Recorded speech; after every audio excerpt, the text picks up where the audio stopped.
Both are candidates for the future saintess of the empire. However, the destinies of the two girls are vastly different. The gentle, white-haired girl, Diana, is kind and friendly. With her superb healing powers, she easily won everyone's favor. But Belle, who also possesses healing powers, struggles to heal even the smallest of wounds. To draw everyone's attention to herself, Belle intentionally caused various pranks. What she received in return was everyone's disdain and disgust. You still want to be a saintess? In everyone's eyes, she was nothing but a ridiculous anomaly. Compared to Diana, who shone like a star, Belle was as dim as the night. In this nation that worships gods, the saintess is seen as a symbol of the gods, and the children in the orphanage managed by this temple all possess various unique talents, both possessing healing powers. Diana and Belle were naturally compared. Belle, who was always belittled, also tried hard. She wanted to surpass Diana, until one day, due to her outstanding healing powers, Diana was adopted by Marquise Berot. A luxurious carriage took her away from the orphanage. Belle stood at the entrance, clearly recognizing for the first time the gap between herself and Diana. Excellence leads to selection. Mediocrity leads to being forgotten. Years passed. The constant setbacks suffered at the orphanage caused Belle to completely lose her healing powers. Even her healing eyes,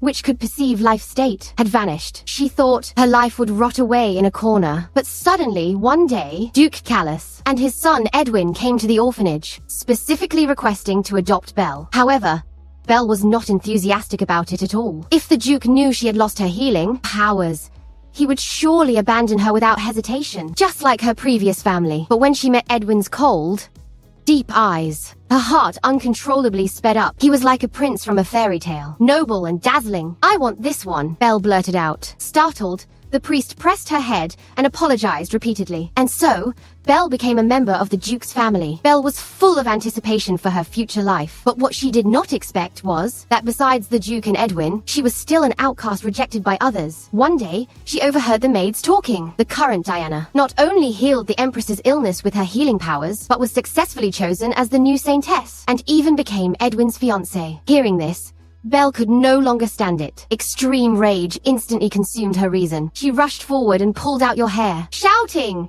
"It is Diana!" I have really had enough. No matter how she struggled, she seemed destined to live in Diana's shadow forever. And now, she had to watch Diana snatch away the man most important in her life. As Belle's extreme hatred for Diana reached its peak, someone claiming to be the Crown Prince's confidant found her. "Do you want to stop Diana and Edwin from marrying and seize the position of saintess?" The other party told Belle that Diana's Marquis family was colluding with the second prince to plot the assassination of the emperor, intending to rebel, and handed her a new letter. This is evidence of their treason. What you need to do is to place this letter along with the poison at the Marquis's residence. Although Belle found it strange at the time, why would they ask her to handle such an important matter? But blinded by rage, she eventually took that step. But Belle never expected that this was a meticulously planned trap. Diana suddenly vomited blood at the party, directly accusing Belle of being the poisoner, even though Belle had not poisoned anyone, but with conclusive evidence of him carrying poison. He was caught red-handed. Furthermore, a secret letter plotting rebellion was found in his room. Thus, he was framed for treason and rebellion. Later, Belle would realize that he was merely a pawn in the power struggle of the nobles. All of this was a conspiracy by the Marquis and the second prince. They exploited his desperate desire to replace Diana, and in turn, framed the Duke of Callis and the Crown Prince. The ducal family, with its 100 years of glory, fell due to Belle's involvement. Only when standing on the scaffold did Belle clearly realize how tragic his life had been. Like a cannon fodder villain in a third-rate novel, he hastily ended his life. However, he never expected that the world he lived in was indeed a novel. Diana was the beloved heroine. All the men related to the plot would fall in love with her, and Belle was a vicious supporting character who excessively antagonized the heroine. His sole purpose for existence was to highlight the heroine's virtues. Belle regretted it. He regretted that his short life was spent in extreme hatred. If he could start over, he would never live like that again. However, fate, in its competitive nature, gave him this chance. Belle looked at his own immature face in the mirror and discovered he had been reborn. After calming down, he realized that his life in the previous world seemed to differ from the plot in the novel. In the original work, the ducal family did not collapse because of him. This was because after Belle was arrested, they chose to distance themselves from Belle to protect their family. But in the previous life, the ducal family had become weak due to his involvement. Why did such a thing happen? Thinking of this, Belle felt immense guilt. If it were not for him, they would not have met such an end. At this moment, a teacher from the orphanage suddenly burst into the room. He told Belle to copy scriptures. "You are also a saintess candidate. Look how outstanding Diana is. She was adopted by nobles long ago. And look at your handwriting. It is so ugly. How can you compare to her?" Belle recognized at a glance that this was the teacher who had tormented him the most in his past life. Seeing Belle staring at him fearlessly, the teacher, enraged, pushed him down. He then began to cough violently. Belle continued to stare intently at the teacher because he saw that the teacher's life flame had turned blue, and blue represented an incurable disease. This was one of Belle's talents, the healing eye, which could perceive a person's life status. In his past life, he had used this ability to predict the teacher's death, but was confined to the confessional under the accusation of demonic possession. Although he was released soon after, when the teacher truly passed away, he was once again confined to the confessional. He remained there for 2 years. He also gradually lost his healing powers. In this new life, Belle chose to remain silent. He would no longer meddle in others' affairs. Determined not to repeat the mistakes of his past life, the teacher gave him a disgusted glance, and then left, with the memories of his past life. Belle decided to change his strategy. In his previous life, because he was constantly compared to Diana, Belle deliberately acted worse out of spite, which led to him never being adopted. In this life,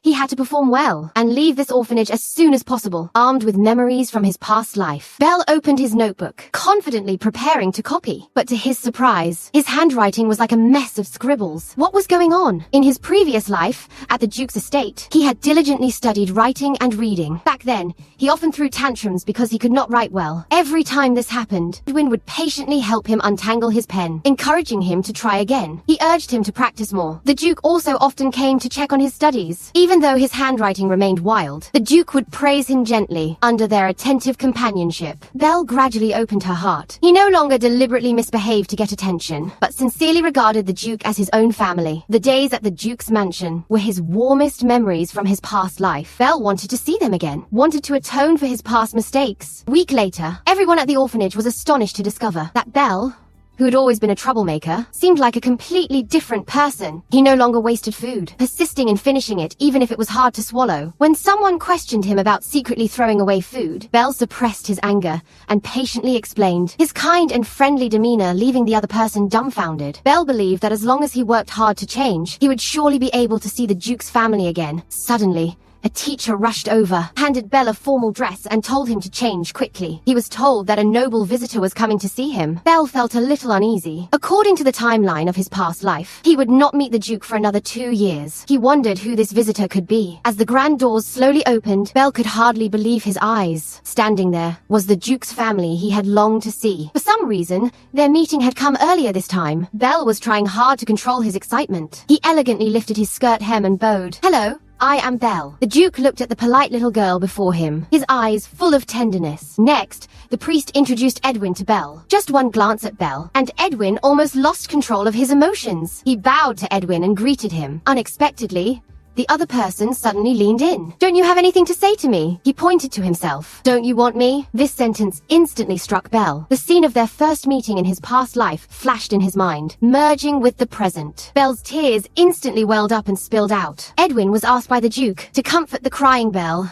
while Belle was in turmoil. Why would Edwin say such a thing? Could he also have memories of the past life? But if he remembered the past, should not he have immediately sent someone to kill me? Why would he come looking for me again? The priest was still apologizing to the Duke for Belle's rudeness. He thought that Belle was crying because he was scared of the Duke, who was known for his iron fist. Hearing this, the crying Belle could not help but retort. The Duke was not as terrifying as the rumors suggested. He was incredibly gentle with me, and he did not abandon me just because I lost my healing powers. He did not abandon me. At this point, the priest suggested switching children for the Duke. After all, Belle had just burst into tears, which was quite embarrassing for him, but the Duke rejected this suggestion.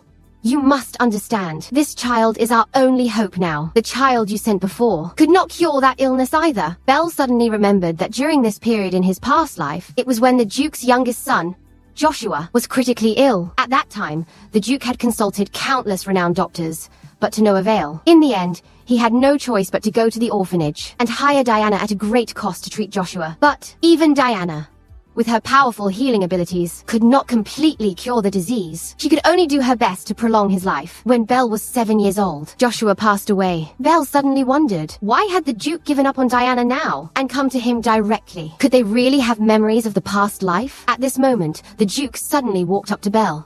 Belle, I have another son. He is a very outstanding child. Just like you. I want you to treat him. Are you referring to Prince Joshua? I met him at an orphanage event last year. In her past life, Belle had met Joshua once. Joshua had accidentally gotten injured then, and Belle healed his wounds with her healing power. Belle had already forgotten about it, but now, a flicker of hope ignited in her heart. This was a perfect opportunity to repay the Duke's family. She gathered her courage and spoke frankly to the Duke. My healing power is not as strong as Diana's. I can't guarantee I can heal the young master, but I will definitely do my best. Please give me this chance. Belle lowered her head, awaiting the Duke's response. It is not you asking us now. It is us asking for your help. You idiot. Edwin's teasing made Belle look up in surprise. Her tears were about to fall uncontrollably again. Startled, Edwin quickly explained, "Why are you crying again? I did not do anything." The Duke knelt on one knee and extended his hand to Belle. "Would you like to return to the ducal mansion with us?" "Overcome with joy," Belle cried. "Of course I will." Fate had given her a second chance. She absolutely could not betray the Duke's trust. Just then, the priest suggested the Duke get in the carriage first. He wanted to speak with Belle alone, but Edwin blocked him. "If you have something to say it here." The priest looked somewhat embarrassed. He explained he just wanted to give Belle a few instructions. The Duke agreed, and he and Edwin left first. As they were leaving, Edwin told Belle, "If there is anything, come find me in the carriage." After the Duke and his sons left, the priest immediately dropped his hypocritical mask. He warned Belle to just treat him casually, to come back as soon as the patient showed some improvement. Belle remembered this priest, who always preached benevolence, was at heart a greedy scoundrel. He did not care at all about the young master's life or death, only worried that if the illness was not cured, he would have to return the huge reward the Duke had given him. So this had always been the orphanage's unwritten rule, intentionally delaying the complete healing of patients to continuously receive treatment fees. And Diana, as the orphanage's ace, was the only one qualified to truly heal important people. Substitutes like Belle, who were unimportant, existed only to highlight Diana's power. However, even Diana could not cure the young master's illness. Yet the priest would rather watch the child die than let Belle try. Because for the priest, preserving Diana's golden reputation as the strongest healer was more important than anything. But Belle had no intention of doing that. "What if I cure the young master's illness?" The priest's expression changed instantly. "Are you possessed by an evil spirit? Do you want to end up like Ismael, locked in the confessional?" Belle suddenly remembered that boy. He once had a miraculous talent, but in the dark confessional, he lost his abilities and became mute. The priest threatened Belle. Ismael was possessed by an evil spirit, so God took back the blessing he bestowed. "Belle, you are a saintess candidate. If you behave and obey, God will bless you even more." Belle had heard this speech countless times in her past life, making her believe that if she just worked hard, she could surpass Diana. Now she finally understood. The ones possessed by evil spirits, never the innocent children like them, but the greedy adults before her. Although furious to appease the priest, Belle pretended to comply. When Belle arrived at the orphanage entrance, Edwin was already waiting. He asked Belle if the priest had said anything to her. Belle suddenly remembered Edwin from her past life. He had always disliked everything about the temple, but in the end, he still got engaged to Diana, who had become the saintess. At that time, they must have truly loved each other, right? Belle tried to suppress the bitterness in her heart.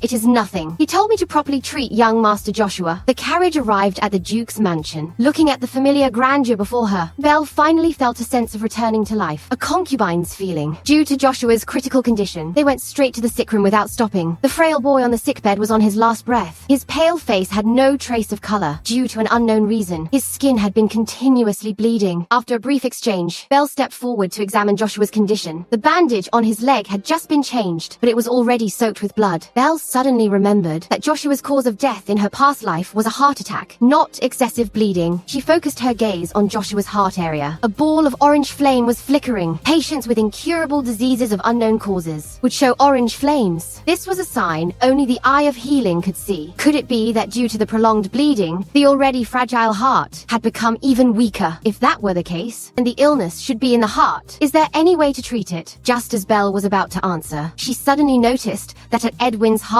position, there was also a small ball of orange flame. It felt exactly the same as Joshua's. Belle looked at the Duke. There were no such signs on him. Belle understood. This was a hereditary disease. The brothers' illness must have come from their late mother. Belle slapped her face hard. Now was not the time for wild speculation. Fortunately, it was discovered early. At least Edwin's symptoms were still mild. The priority was to save Joshua first. Just as Belle placed her hand on the boy's chest, preparing to activate her healing power. The door was violently pushed open. A man and a woman barged in. The man was Joshua's attending physician. He greeted the Duke while bringing a large bag of herbs, saying they were to treat Joshua. At that moment, he noticed Belle by the bedside and what she was doing. Belle was a little nervous. "I am treating the young master." The doctor was a bit angry. "His leg is bleeding. Why are you touching the young master's chest?" Belle did not want her healing ability to be discovered, but she did not know how to explain. The doctor completely lost his patience, scolding Belle for not understanding anything and just causing trouble. "Your Highness, do you really intend to let this child treat the young master? Her abilities are probably not even as good as Miss Diana's." Belle looked up. It was Madame Caston. She was originally a maid to the late Duchess, and now she was responsible for taking care of Joshua. In her past life, she was also one of the people in the entire Duke's mansion who disliked Belle the most. "Your Highness,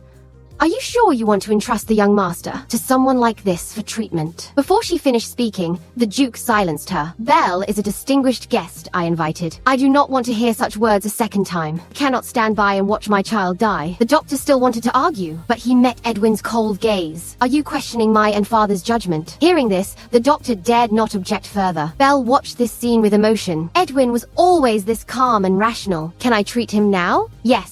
I will start now." A faint golden light emanated from Belle's fingertips. In reality, the healing power within her was vast as the sea, yet she could only release a tiny bit. This was precisely why she had always been unable to truly heal others. In her past life, consumed by extreme hatred, she had lived a meaningless life. Now reborn, she was determined to cast aside all negative emotions and truly accept herself. "Please give me strength and let me heal Joshua." The faint light suddenly surged. Countless golden holy rays poured out from Belle's body, illuminating the entire room brilliantly. A powerful force struck everyone. Edwin looked through his fingers. He saw the healing power gathered in the girl's palm, slowly integrating into Joshua's body. As the light gradually faded, the doctor hurried to check. Joshua's leg wound had stopped bleeding and was already scabbing over. Belle panted, exhausted. Her internal energy was almost depleted, but Madame Caston questioned Belle. "Why has not the young master woken up yet?" "As expected. We should not have let an orphan of unknown origin like you come near the young master." But the next second, Joshua woke up on his own. He rubbed his sleepy eyes, confused. Why is everyone here? Seeing Joshua, who was on the verge of death, regain his spirit, everyone rushed forward, surprised and delighted. Belle stood quietly to the side, relieved that the treatment had finally worked. At this moment, Joshua noticed Belle in the corner. The Duke told him, "Belle healed you. So it was the pretty older sister. You finally came to fulfill your promise." Belle had not understood the meaning of this yet. When her vision blurred, extreme fatigue made her barely able to stand. Seeing this, Edwin quickly stepped forward. "Are you alright? Do you want to rest?" Before he finished speaking, blood suddenly gushed from Belle's nose. Under everyone's shocked gaze, her vision went black, and she fainted. In a daze, Belle fell into a memory. This was a celebration held by the orphanage last year to celebrate the birth of the god. Children with various talents were showcasing their skills.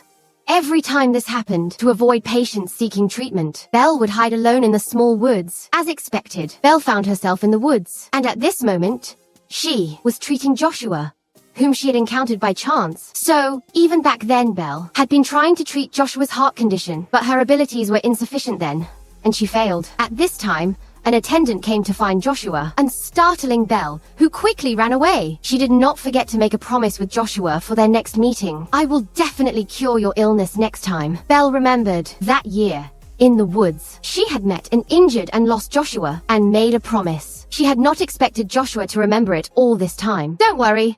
I will definitely cure you completely." Waking up again, Belle found herself lying in bed. Edwin and Joshua were by her side. Belle suddenly sat up. She looked at Joshua. Although he had recovered significantly, the orange flames on his heart had not completely disappeared. Belle wanted to continue treating him, but Edwin stopped her. "What are you doing? Don't you notice your nose is bleeding again?" Edwin took out a handkerchief and gently wiped it. He advised her not to push herself. "You have been asleep for a day. Before treating Joshua, you should worry about your own health first." But Belle was worried. Although Joshua had woken up, the residual pain had not completely disappeared. If Joshua were to die because she treated him alone and exhausted herself, the Duke would likely fall into prolonged grief again. Just like in the past life, Belle explained that she could continue the treatment, but the Duke interrupted her. "You can stop the treatment now." Belle thought thought the Duke was disappointed in her, but there was another reason for everything. Ever since that encounter in the woods, Joshua had told the Duke about Belle treating him. This continued until Joshua passed away. The Duke finally realized that his cause of death might be a hereditary disease. He remembered Joshua's words again. After much effort, he finally found Belle. Belle finally learned the reason. She was adopted by the Duke in her past life. The Duke was very grateful to Belle. He told her to take care of her body. It is not too late to treat it after you have fully recovered. Joshua also hoped Belle would be well. They finally met again. He did not want Belle to get hurt because of him. I object to the doctor,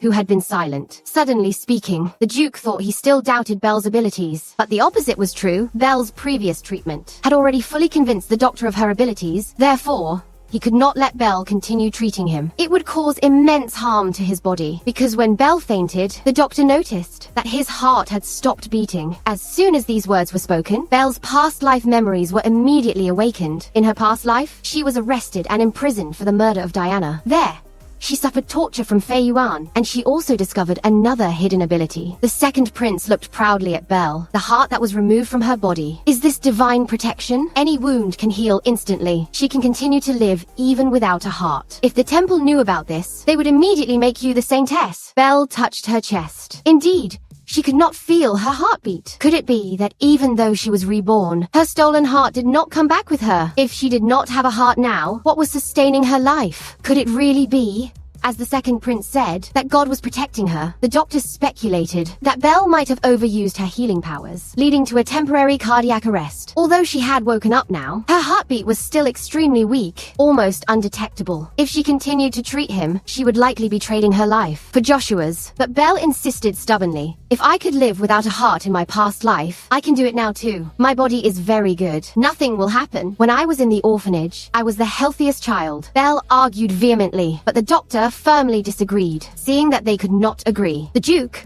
after weighing the options, stated that they could wait until Belle had fully recovered before continuing the treatment. Joshua, but until then, you must follow my arrangements. The Duke asked the doctor to prepare the best tonics, help Belle recover her health. Upon hearing this, Belle's eyes lit up. She immediately asked the doctor for a precious herb. It would be very beneficial for her recovery. The doctor felt a pang of regret, but with the Duke present, he could not refuse. Although she was not sure when she would fully recover, Belle still reminded Edwin to get his body checked as well. As soon as she said this, it reminded the doctor of his previous question. Why did you, when treating young Master Joshua, focus on his heart rather than his leg? Seeing the doctor's interest, Belle explained. Young Master Joshua's leg had been treated by Diana for a long time, but there was no improvement. This indicated that the cause of the illness was not in his leg, so it was likely that his heart, which circulates blood, had a problem. Seeing everyone staring at her with doubtful eyes, Belle suddenly realized she was only 5 years old. Such an analysis was too mature. She hastily added,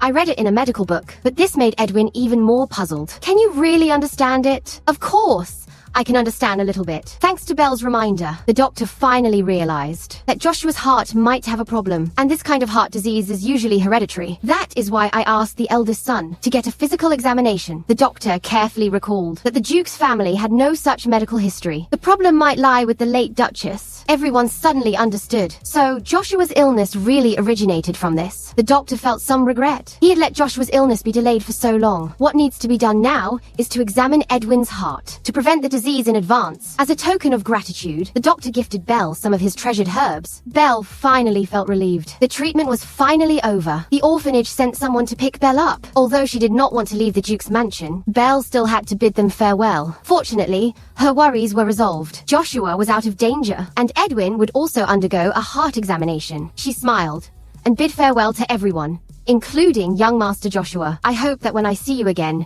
you will still be healthy. Goodbye, eldest young master. Belle stepped onto the carriage, but Edwin called out to her from behind. Don't call me that. Didn't you call me by my name before? It turned out that when Belle was unconscious, she had unconsciously called out Edwin's name. Commoners were not allowed to directly address nobles by their names. In her past life, Belle was hated by others in the Duke's mansion. For this reason, Belle panicked instantly. She quickly bowed and apologized. Unexpectedly, a smile appeared on Edwin's lips. Next time we meet, call me Edwin. Belle's heart trembled slightly. Okay. It felt like the first time she had seen Edwin smile. Belle felt a small sense of anticipation, but the future had already changed because of her rebirth. She wondered when they would meet again.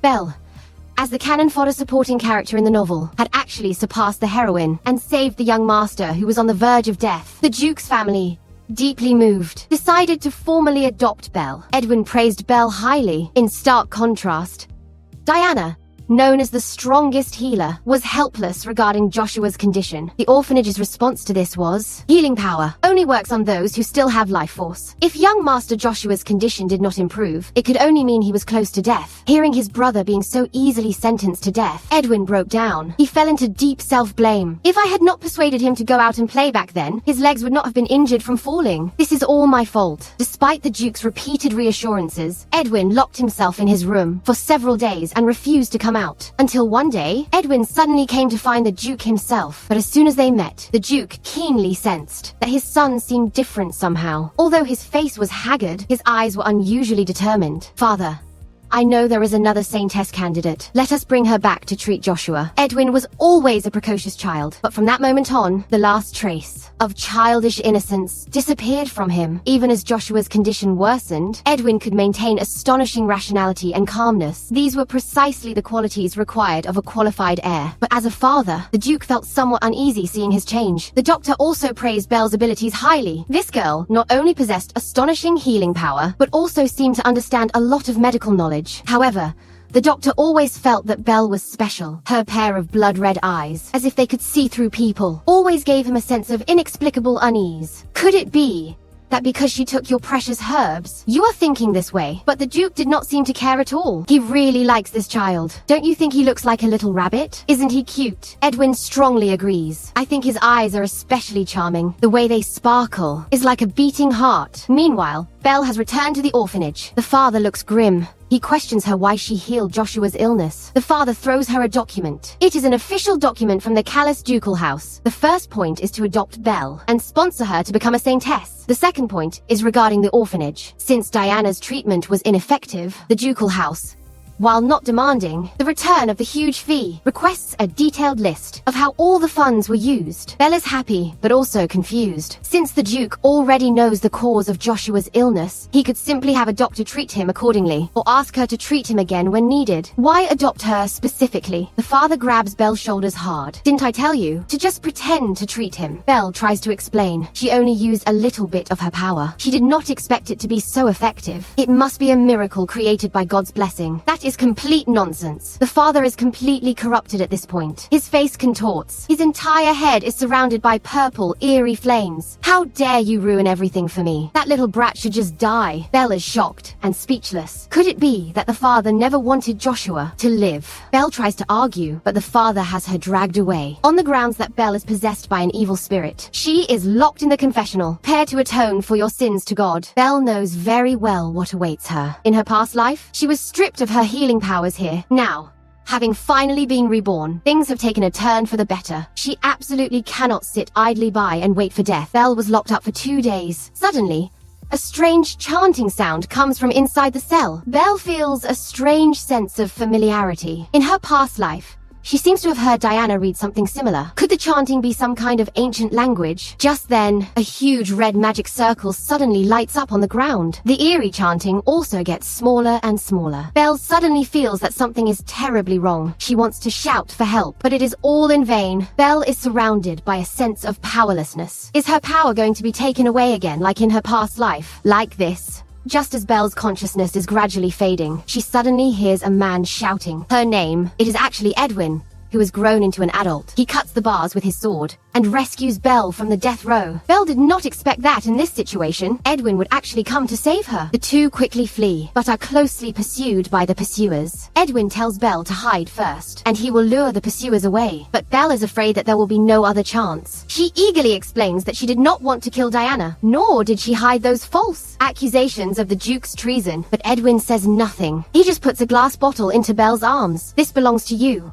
Take good care of it. It is actually Belle's heart. Guilt instantly overwhelms Belle. She feels that she does not deserve to be loved so much by the Duke. Don't think like that. Father has already signed the official adoption papers as a gift for your 18th birthday. You will always be our family. However, the pursuers still find them. Just as the sword is about to strike Belle, Edwin does not hesitate to stand in front of her. He is pierced through the chest by the sword. Belle rushes forward like crazy, wanting to heal Edwin. But he, who had lost his healing powers, was helpless. He could only watch his life drained from Edwin. As he was dying, Edwin gently wiped away Belle's tears, bidding a final farewell to the girl he loved. When his heartbeat completely ceased, Belle's emotions finally broke. A vast, holy power erupted from within him. It instantly defeated the pursuers controlled by purple flames. Belle, in her sleep, was in tears, continuously calling out Edwin's name. A man gently soothed her, telling her not to cry. Belle is safe now. Belle struggled to open her eyes, seeming to see a familiar figure. Finally,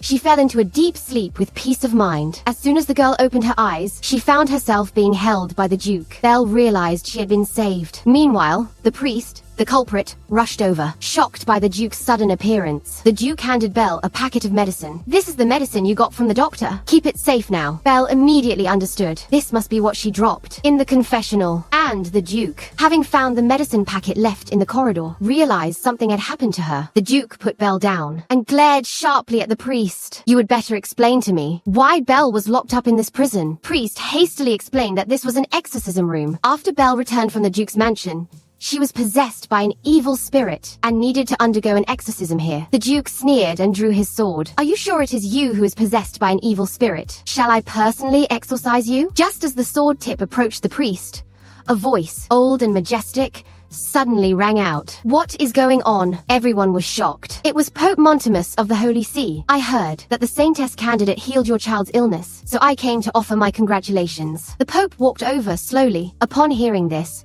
the Duke sheathed his sword. "But when I arrived, Belle was locked in prison." The priest hurriedly explained to the Pope, "This is just a room used for educating children. Did you not authorize me to handle all matters concerning the children?" The Pope ignored him, walking directly to Belle and asking gently, "Child, do you remember me?" Belle suddenly thought perhaps now was a good opportunity to expose the priest's true nature. Belle saw no ominous aura emanating from him. "Perhaps I can trust him." "I remember you, Your Holiness," Belle said. "I met you when I first visited the Holy See." The Pope looked at Belle with paternal affection. "Then tell me, what did the priest do to you?" "This place is called the confessional," Belle replied. "The priest said that disobedient children are possessed by evil spirits and must be locked up here.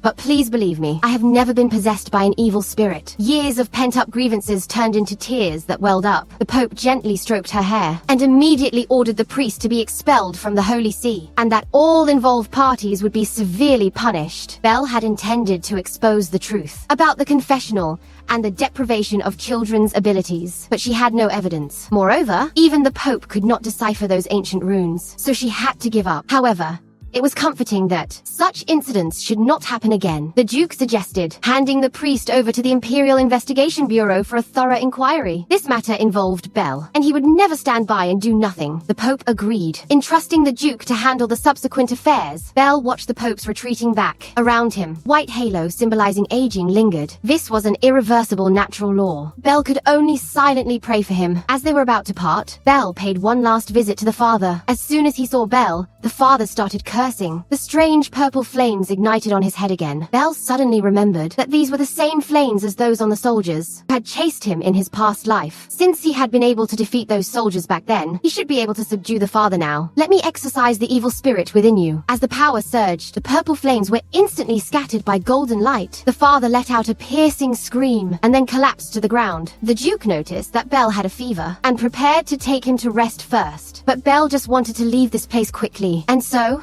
he fell asleep in the Duke's arms. When he woke up again, Belle found himself lying in a familiar room. This was precisely the bedroom he had in the Duke's mansion in his past life. Recalling everything that had just happened, he was finally convinced that he had finally escaped the orphanage for good. "Miss is awake. I am Tara. I will be taking care of you from now on." Looking at this familiar face, Belle felt a flood of emotions. Tara was one of the few people who had been kind to him in his past life. At that time, due to a lack of security, Belle had always acted rebelliously. Everyone else avoided him, but only Tara stood firmly by his side. In this life, He was determined to cherish such kindness. After getting dressed, Belle made his appearance in a brand new state. But during this process, Tara noticed that Belle was too thin. She immediately understood the hardships he had endured at the orphanage. Tara brought the medicine prescribed by the doctor for Belle, so that his body could recover quickly. Belle obediently swallowed it in one gulp, making his features contort from the taste. "What are you two doing?" Madame Caston suddenly burst in, hastily urging, "Young Master Joshua is waiting. If it were not for treating the young master, you would not even have the right to step into this mansion. You would better know your place." Even Tara felt Madame Caston's malice. But considering that she was the personal maid of the late Duchess, Belle chose to endure it, avoiding conflict with her. As soon as he saw Belle, Joshua eagerly waved at him. "Hello, sister!" Confirming that Joshua's condition had not worsened, Belle finally breathed a sigh of relief. He first thanked the doctor for the medicine he prescribed. After a brief greeting, Belle began the second treatment. He concentrated his mind and unleashed his power. Golden light flowed rapidly within Joshua's body. This caused Joshua to involuntarily show a pained expression. Suddenly, a force violently pushed Belle away. "Hurry! Didn't you see the young master is in pain?" This frantic action unsettled even the doctor. "What are you doing? Can't you see he is being treated?" Madame Caston shielded Joshua, arguing fiercely with the doctor. Belle, enduring the pain, got up from the ground. His first reaction was to check on Joshua's condition. Fortunately, nothing unexpected had happened. Madame Caston was still relentlessly accusing Belle. Unexpectedly, Joshua suddenly tore off the bandage on his leg. The previously gruesome wound had completely healed, the doctor exclaimed in disbelief. At this moment, Belle told Madame Caston with a serious expression, "As you can see, I have the ability to heal the young master. However, the subsequent treatment will still cause him some discomfort. So, actions like today's, please do not happen a second time." The room fell into a dead silence. Madame Caston's face turned ashen, about to retort, but Joshua quickly stopped him. "It is indeed Madame Caston's fault. One must apologize for their mistakes." Madame Caston, knowing he was in the wrong, apologized to Belle reluctantly, explaining that he had acted impulsively. Belle understood his concern. He made a promise to Madame Caston. "I will definitely cure the young master's illness." The doctor also brought out his secret potion. This will make Belle's healing twice as effective. At this moment, Edwin came to visit Belle. "Every time I see him, I can't help but recall the past from my previous life." She subconsciously tightened her skirt. She could not bring herself to say hello. "Didn't I tell you to just call me by my name?" Edwin approached helplessly. This intimate interaction made Joshua jump with joy and ignore them. "I want to play with sister too." As Joshua excitedly showed off his healed wound, Belle keenly noticed Caston, casting a cold gaze at Edwin. As expected, just as Edwin was about to check on his brother's injury, Caston immediately stepped in to interrupt the eldest son. "You are going to be late for your swordsmanship lesson." As soon as she said that, the atmosphere suddenly froze. The doctor quickly smoothed things over, using the excuse that Joshua needed rest, to ask everyone to leave. But Joshua did not want Belle to leave. "Sister, let us play together." In the hallway, Edwin asked the doctor about Belle's condition, and using the excuse that the treatment was very draining, asked the doctor to take good care of him. The doctor saw through Edwin's little thoughts at a glance. "You seem to care particularly about Belle." Edwin's ear tips turned red. "No, I do not. I am just grateful that he treated Joshua." Watching Caston's retreating back, Edwin knew better than anyone where her hostility towards him came from, ever since his mother passed away. As her personal maid, Caston often stared blankly at the flower garden. She poured all her care into the even younger Joshua, and that time Joshua and he went out and were accidentally injured, nearly costing him his life. From then on, Caston harbored resentment towards Edwin. The doctor advised him to tell the Duke about this, but in Edwin's eyes, as long as someone was genuinely good to Joshua, he would be content. In Joshua's room, the floor was piled with brilliant and gorgeous jewelry. The boy adorned himself with gem necklaces and danced, making Belle laugh heartily. Joshua put a ring on Belle's finger. "This was my mother's favorite ring, but my hands are too small to wear it. I can only take it out to look at it occasionally." So, this is how Joshua misses his mother. Belle untied the ribbon from her sleeve, threaded the ring into a pendant, and hung it at her ankle. "This way. You can see it any time." Joshua threw himself into Belle's arms and repeatedly bowed, but did not notice outside the door Caston's eyes suddenly filling with tears. "It is getting late. It is time to part." Belle busily put all the jewelry away. She promised Joshua they would play together next time. At this moment, she noticed the silent Caston beside them, curious about what kind of rift existed between her and Edwin. On the way back, Caston explained the reason for their deteriorating relationship, but in Belle's opinion, it was not Edwin's fault. Seeing Belle looking down, Caston comforted her, saying that once the young master was cured, their relationship would surely improve. A few days later, the Duke took Edwin to the temple to handle Belle's sponsorship procedures. Belle, on the other hand, stayed alone in her room, contemplating. Ever since she was reborn, many things had deviated from their original course. She reunited with the Duke's family much earlier, and she healed Joshua, who was supposed to have died. But what should she plan for the future? She picked up a pen and wrote on paper that she wanted to live well. Absolutely not, provoked Diana, and try not to die a tragic death. Even if she died,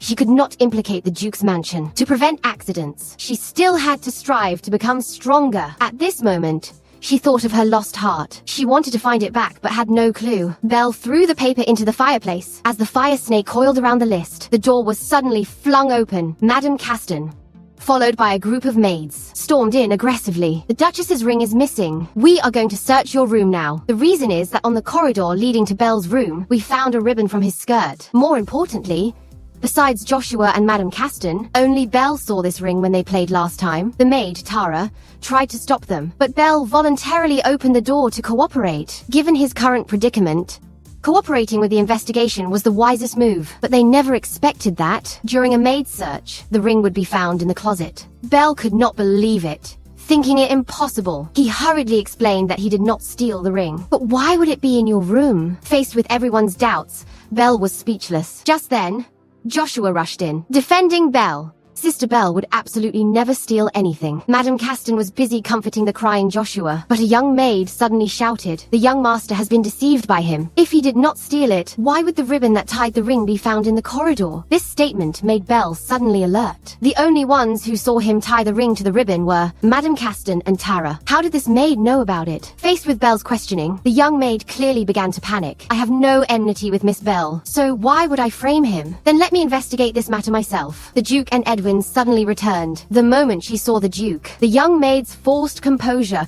completely collapsed. She hysterically pointed at Belle. "He stole the ring." The Duke's expression instantly turned cold. "Belle is someone I acknowledge as family. More importantly, Joshua's savior. You slander him without any evidence. What does this say about the dignity of the ducal mansion?" Edwin stood beside Belle. "Anyone who dares to slander someone from the ducal mansion will face the most severe punishment." This unconditional trust and protection deeply moved Belle. Under immense pressure, the young maid finally confessed, admitting she was the one who stole the ring. It turned out she had incurred massive debts. To repay them, she had no choice but to steal jewelry and the ring. However, she did not expect Madame Caston to discover the ring missing so quickly. To prevent exposure, she framed Belle for the theft. Ultimately, the young maid was dragged away. Belle was still shaken. If the Duke and Edwin had not appeared in time, he could not imagine what would have happened. Realizing she had wrongly accused Belle again, Madame Caston felt immense guilt. She bowed and apologized to Belle, reflecting on her own foolishness and recklessness that had caused Belle harm. Although Belle generously forgave her, Madame Caston deeply felt that she was no longer worthy of staying in the ducal mansion. Despite the Duke's strong attempts to keep her, Madame Caston insisted on resigning. As she was leaving,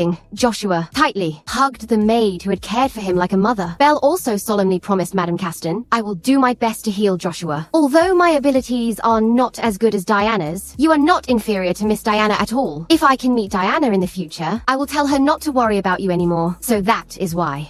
After Diana visited the ducal mansion to treat Joshua, she inadvertently mentioned Belle, expressing concern about his weak healing power. Belle finally understood why many of the maids in the ducal mansion distrusted his abilities. But why would Diana say that? Was it truly out of concern for him? With Madame Caston's departure, the attitude of the servants in the ducal mansion towards Belle changed considerably. These past few days, after treating Joshua, he would go to the forest, find a herb with pink leaves. In the original story, this plant called fairy grass has amazing beauty effects, so it is expensive. Belle searched for days but returned disappointed. Just then, she suddenly heard fighting nearby. Belle secretly followed. She found Edwin practicing swordsmanship, but in the next second, his sword was knocked away. Edwin sat on the ground, covered in wounds, but his eyes were fixed on the man opposite him. "With your swordsmanship, you think you can inherit the title." Amidst the man's humiliation, Edwin was knocked down and got up again and again. "With an heir like you, the future of the callous dukedom is bleak." Belle could not watch anymore. This was completely one-sided bullying. She rushed out. She demanded the man apologize. Under Edwin's shocked gaze, she raised her little fists and launched a harmless attack on the man. "I won't let you talk about Edwin like that. He is the most outstanding heir to the dukedom." The Duke looked at the two before him,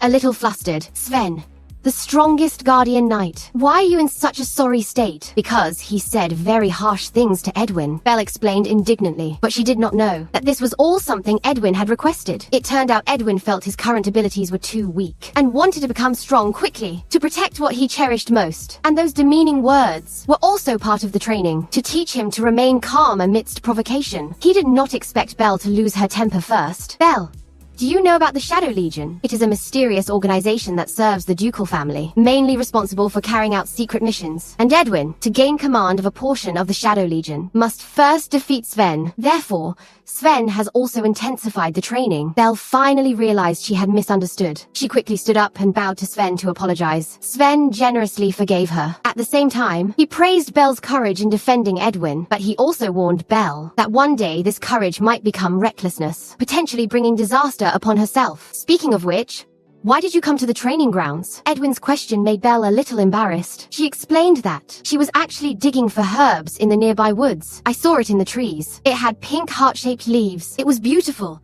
but I could not find it anywhere. Edwin pondered for a moment. Soon, he led Belle to the target. Belle's eyes lit up with excitement. She wondered how Edwin found it. It turned out that before Joshua was injured, the brothers often explored the woods together. So, they were very familiar with the plants there. At this moment, Belle noticed the wound on Edwin's face. It is okay. It must have been scratched during training just now. The next second, Belle cupped his face. I will use my healing power to make it heal. Edwin's expression darkened. He immediately pushed Belle's hand away. No need. Don't you know, using your power will burden your body. You always push yourself and say you are fine, but have you ever thought about how the person waiting for you feels when you faint and wake up? Edwin's reaction left Belle stunned. The girl finally asked tentatively, So, are you worried about me? The boy's face turned red instantly, but he still frankly admitted, Yes, I am very worried about you, so please do not do that anymore. Since her rebirth, Belle had always thought about beating up the Duke's family, never imagining that someone would worry about her like this. From now on, I won't make everyone worry anymore. After returning to the room, the doctor bandaged Edwin's wounds and also gave Belle the precious herb she'd always wanted. Belle was ecstatic and also prepared a surprise for the doctor. When he presented the fairy grass he had just dug up to the doctor was so excited he was speechless. Where did you get this? It turned out that in his previous life, the doctor had a hobby of collecting various rare herbs, but the only thing missing was fairy grass. Belle signaled Edwin to keep it a secret. At the same time, he was also curious. Is this herb really that precious? Of course! This herb has a miraculous effect on the skin. If you make it into perfume and use it, it will make your skin as delicate as a fairy's. Smooth. At this moment, Belle proposed her idea. I want to try growing fairy grass. The doctor stroked his beard, pondering. This small amount won't be enough. What if I give you more? After some bargaining between the two, the doctor finally agreed to help Belle grow it. But he was curious. What did Belle plan to do with the fairy grass? Belle smiled mysteriously. Trade secret. In his previous life, Diana made sachets with fairy grass to sell. However, the number of naturally grown fairy grass was too small, so Diana could only produce a little each time. Belle had a method to achieve high profits with only a small amount of fairy grass. The doctor's blood boiled. How much do you want? I can grow as much as you want. Belle was full of confidence for a moment. In this world, there are patients, there are doctors, and even a saintess who saves the dying. But there is no field dedicated to women, specifically for delaying aging and improving skin beauty. So, Belle planned to use fairy grass to establish the world's first dermatology hospital. Let the doctor be the director. Belle will be the CEO herself. From then on, she would live a wealthy life of easy money. Just as he was daydreaming about his future life, the Duke sent someone to invite Belle, saying he had something important to discuss with her. The man casually moved a book on the bookshelf, and a secret passage suddenly appeared on the wall. Come in. I want to show you something. The Duke held Belle in his arms and walked underground step by step. At the end of the secret passage was the Duke's mansion's secret treasury, which only the patriarchs of each generation had the right to enter. The treasury displayed the spoils of war of the Callis family, including the sword of Akia used by the first saintess to defeat the demon, and the gem ring taken from the heretics. Belle looked at these items, which were only recorded in legends, finding it hard to believe. However, the Duke led her to a teddy bear doll. This is a gift for you. From now on, he will be your guardian knight. Belle looked at the ordinary doll with confusion. The Duke gently gestured. Try injecting energy into him, just like you healed Joshua. As golden light flowed from her fingertips, the teddy bear began to greedily absorb the energy until its entire body glowed with a warm radiance. The contract has been successfully established. The next second, the teddy bear suddenly flew out of Belle's arms. After skillfully flipping several times in the air, it landed steadily. This astonished both the Duke and Belle. The teddy bear waved its little hands.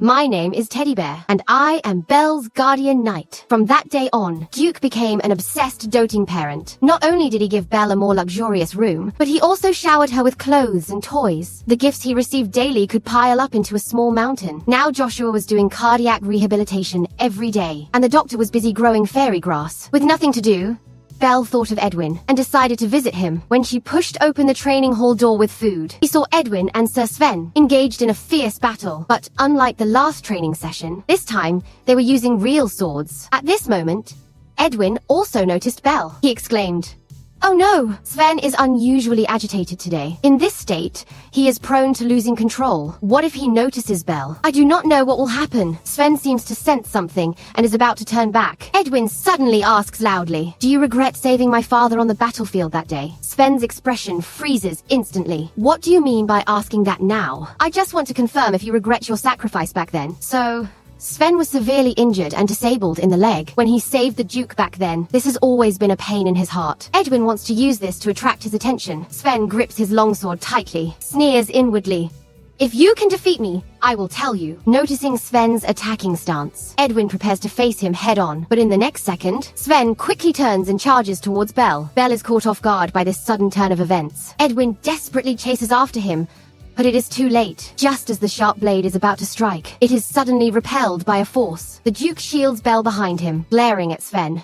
"What exactly do you want?" Sven did not expect the Duke to appear so suddenly. He hastily explains that he did not mean to harm Belle, but the excuse is too weak. The Duke clearly does not believe him. At this moment, Belle suddenly notices that Sven's injured leg is burning with purple flames. It is exactly the same as what she saw on the priest. Edwin shields Belle behind him. Sven's condition is getting worse. He roars in pain. "My leg became like this because I saved you. My doctor was ruined by you, Duke." Unable to bear seeing his good friend in this state, he prepares to comfort him. But in the next second, Sven draws a dagger and lunges at the Duke mockingly. The Duke deflects the attack with his sword, but Sven raises the dagger again and stabs at the Duke. In the fierce exchange, the Duke disarms Sven. He urges him to calm down, but Sven seems determined to die. When Belle opens her eyes, she sees Sven lying on the ground, motionless. The Duke looks at his body in silence. Hearing Edwin call him father, the Duke finally snaps back to reality. He calms the emotions of the two children. At this moment, Edwin hands him a note, saying he found it in Sven's room some time ago. "The parents, their most precious possession is their child. May the one who stole your precious possession suffer the same pain." It is clear this was meant to incite Sven's hatred. The Duke abruptly turns to look at his son, realizing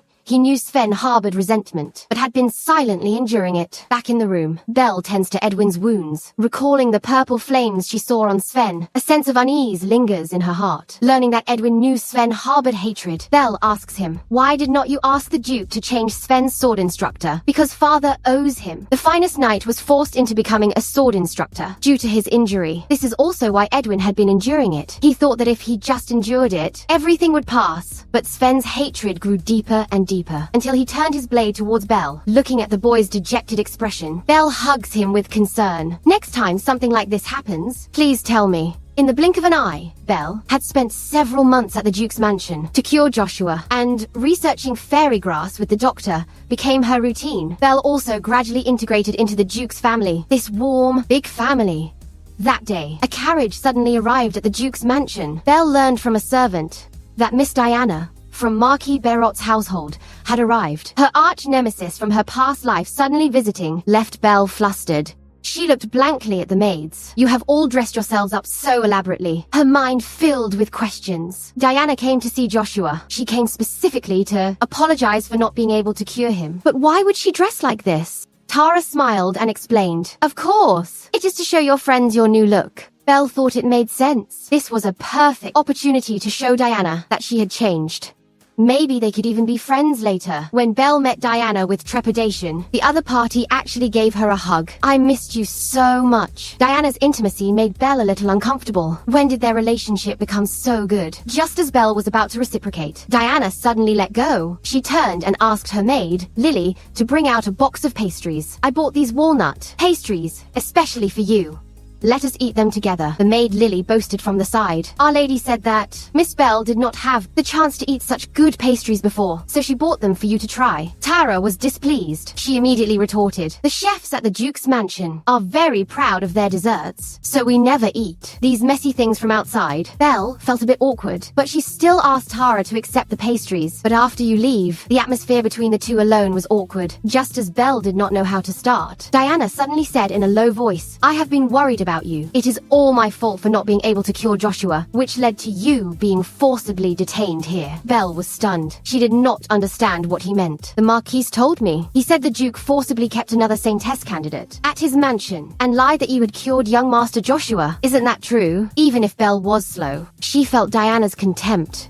Why do you think I can't cure him? I am indeed not as good as you, but I also possess healing powers. Otherwise, how could I have become a Saintess candidate? Then why do you always hide during the goddess's birthday celebrations? Are you guilty about your healing abilities? Diana's contempt stung Belle's heart. She just did not want to be compared to Diana everywhere, but she could not say that directly. So she vaguely said, I just found those places boring, but I did heal young Master Joshua. Unexpectedly, Diana suddenly leaned closer.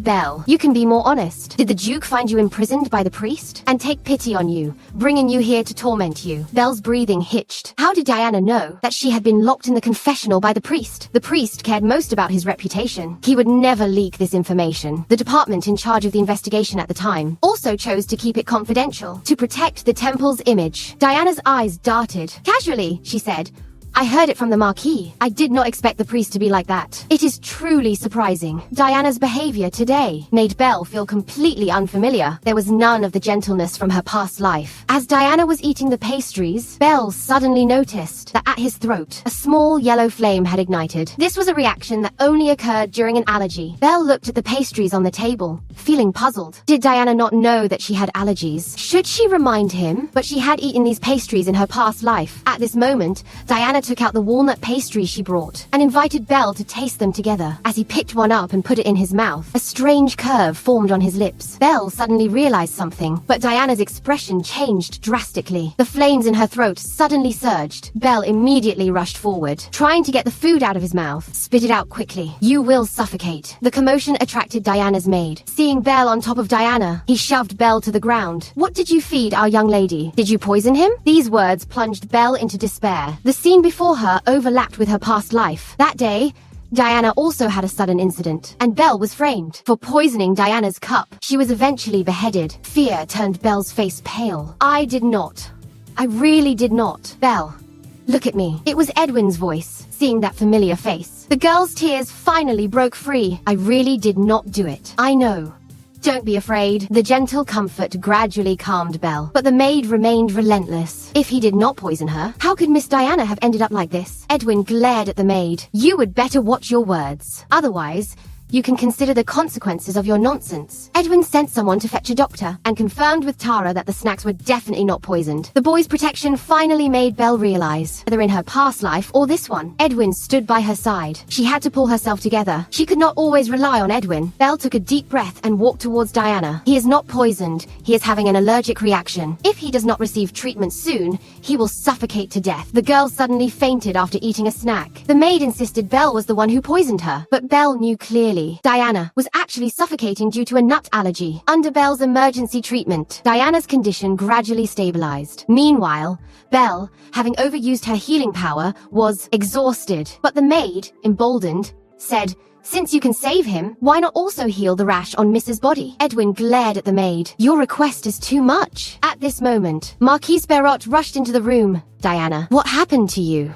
Can your healing powers still be used? Belle's spirit tensed instantly. Memories from her past life surged. It was this man. He colluded with the second prince to dig out his heart and framed the Duke and the Crown Prince for treason. In her past life, the Marquis strongly supported Diana to become the Saintess. Could it be that Diana was also part of their plan? At this moment, the Duke and the doctor arrived. After diagnosis, Diana was out of danger. The doctor praised Belle for her timely and proper treatment, but the Marquis suddenly turned his attention to Belle. Diana got into trouble because of him. Shouldn't he be held responsible? Hearing this, the Duke's expression turned cold. What does this have to do with Belle? He kindly hosted guests and it was a friendly gesture. If you really want to assign blame, why not ask Diana's maid? Why? She did not even know her own young lady was allergic to nuts. The Marquis gritted his teeth and argued. My maid. How would she know the Duke's mansion's snacks contained nuts? But the Duke firmly stated there could not possibly be nuts in the Duke's mansion because his youngest son is also allergic to nuts, so this thing would absolutely never appear in the free. Just as the two were arguing, Belle stepped forward. Diana is allergic because she ate the walnuts I bought for myself. She had an allergic reaction, seeing the truth about to be revealed. Diana suddenly covered her face and started crying, while tearfully explaining she did not forget to smear Belle's name. It is all my fault. Belle used to love snacks at the orphanage, and often because she did not have enough, and even stole other children's That is why I bought it to give to him. Belle just felt it was inexplicable. The Marquis seemed to have caught him by the handle. It is all because of Belle. He must have gotten tired of eating it himself, and forced Diana to eat the rest of the snacks. The maid also helped him out. I saw with my own eyes. Belle reaching into Mrs. Mouth. He must have forced it into Mrs. Mouth. Belle was furious. I was trying to help him get the food out of his mouth. Edwin and Tara also testified for Belle. I did not see Belle force-feeding him. Instead, Belle's face was cut while helping him. The Marquis still wanted to argue, but was stopped by the Duke. I have tolerated you this far, solely because Diana is Belle's friend, but I hope you will not come again. Marquis Songke had no choice but to leave, but Diana wanted to say a final goodbye to Belle. I am so sorry I accidentally cut your face just now. Let me heal you. As the healing power in her hand was unleashed, the wound on Belle's face gradually healed, but for some reason, Belle felt an indescribable discomfort. It felt like insects crawling on her face. Upon closer inspection, Diana's healing power was mixed with a trace of strange purple. Diana leaned close to Belle's ear and whispered, "You seem to have gotten a little smarter. Is it because you replaced me in the Duke's mansion? How dare you covet what belongs to me?" Belle looked at her in surprise, but Diana turned and left directly. The Marquis angrily instructed Diana to remember the humiliation she suffered today and to repay it tenfold in the future. After Diana left, Belle fell ill. Perhaps it was due to overuse of her abilities, or perhaps she was stimulated by Diana. Belle slept for 2 full days. After recovering from her serious illness, Belle was very confused. Why did she see on Diana a purple aura, which was very similar to what she saw on the priest? But Diana is the future saintess. She could not possibly have an evil aura, becoming the saintess in her previous life. Healing the sick and saving lives was Diana's lifelong pursuit. Belle felt she should not speculate like this. She still needed to focus on the Marquis. The Marquis seemed very attached to Diana's abilities, and he always wanted to move into the Duke's mansion. Belle was extremely wary of him. With the goddess's birthday approaching soon, on this day in her past life, Diana's healing power reached its peak. Although she would be forced to participate in the celebration again this time, Belle no longer cared about others comparing her to Diana. In this life, she no longer yearned for the position of saintess, nor did she wish to stand by Edwin's side. She only wanted to repay the Duke's kindness. Just then, the doctor came to find Belle. He brought good news. The fairy grass has finally been successfully cultivated. Belle stared at the sparse grass on the ground and was speechless. Are you sure this is the successfully cultivated fairy grass? It does not look half as tall as the one I stepped on. The doctor jumped up angrily. What do you know? It is already a great achievement that I could make the legendary rare herb sprout, isn't it? Although the current yield of fairy grass is very low, Belle had already conceived the first batch of products, and the best promotion timing. The doctor instantly understood. You mean the goddess's birthday celebration? The doctor pondered. On the day of the celebration, Diana and Marquise Berot will definitely attend. When they came last time, their arrogant demeanor really annoyed the doctor. To suppress their arrogance, the doctor decided to help Belle. I will make you amaze everyone at the celebration. As the date approached, the two of them rushed to develop products. Tara, I tried it, and the effect was astonishing, attracting everyone to come and try. This also gave Belle the confidence to take a misstep. Just as Belle was about to go out and make a grand display, she was ruthlessly rejected by the butler.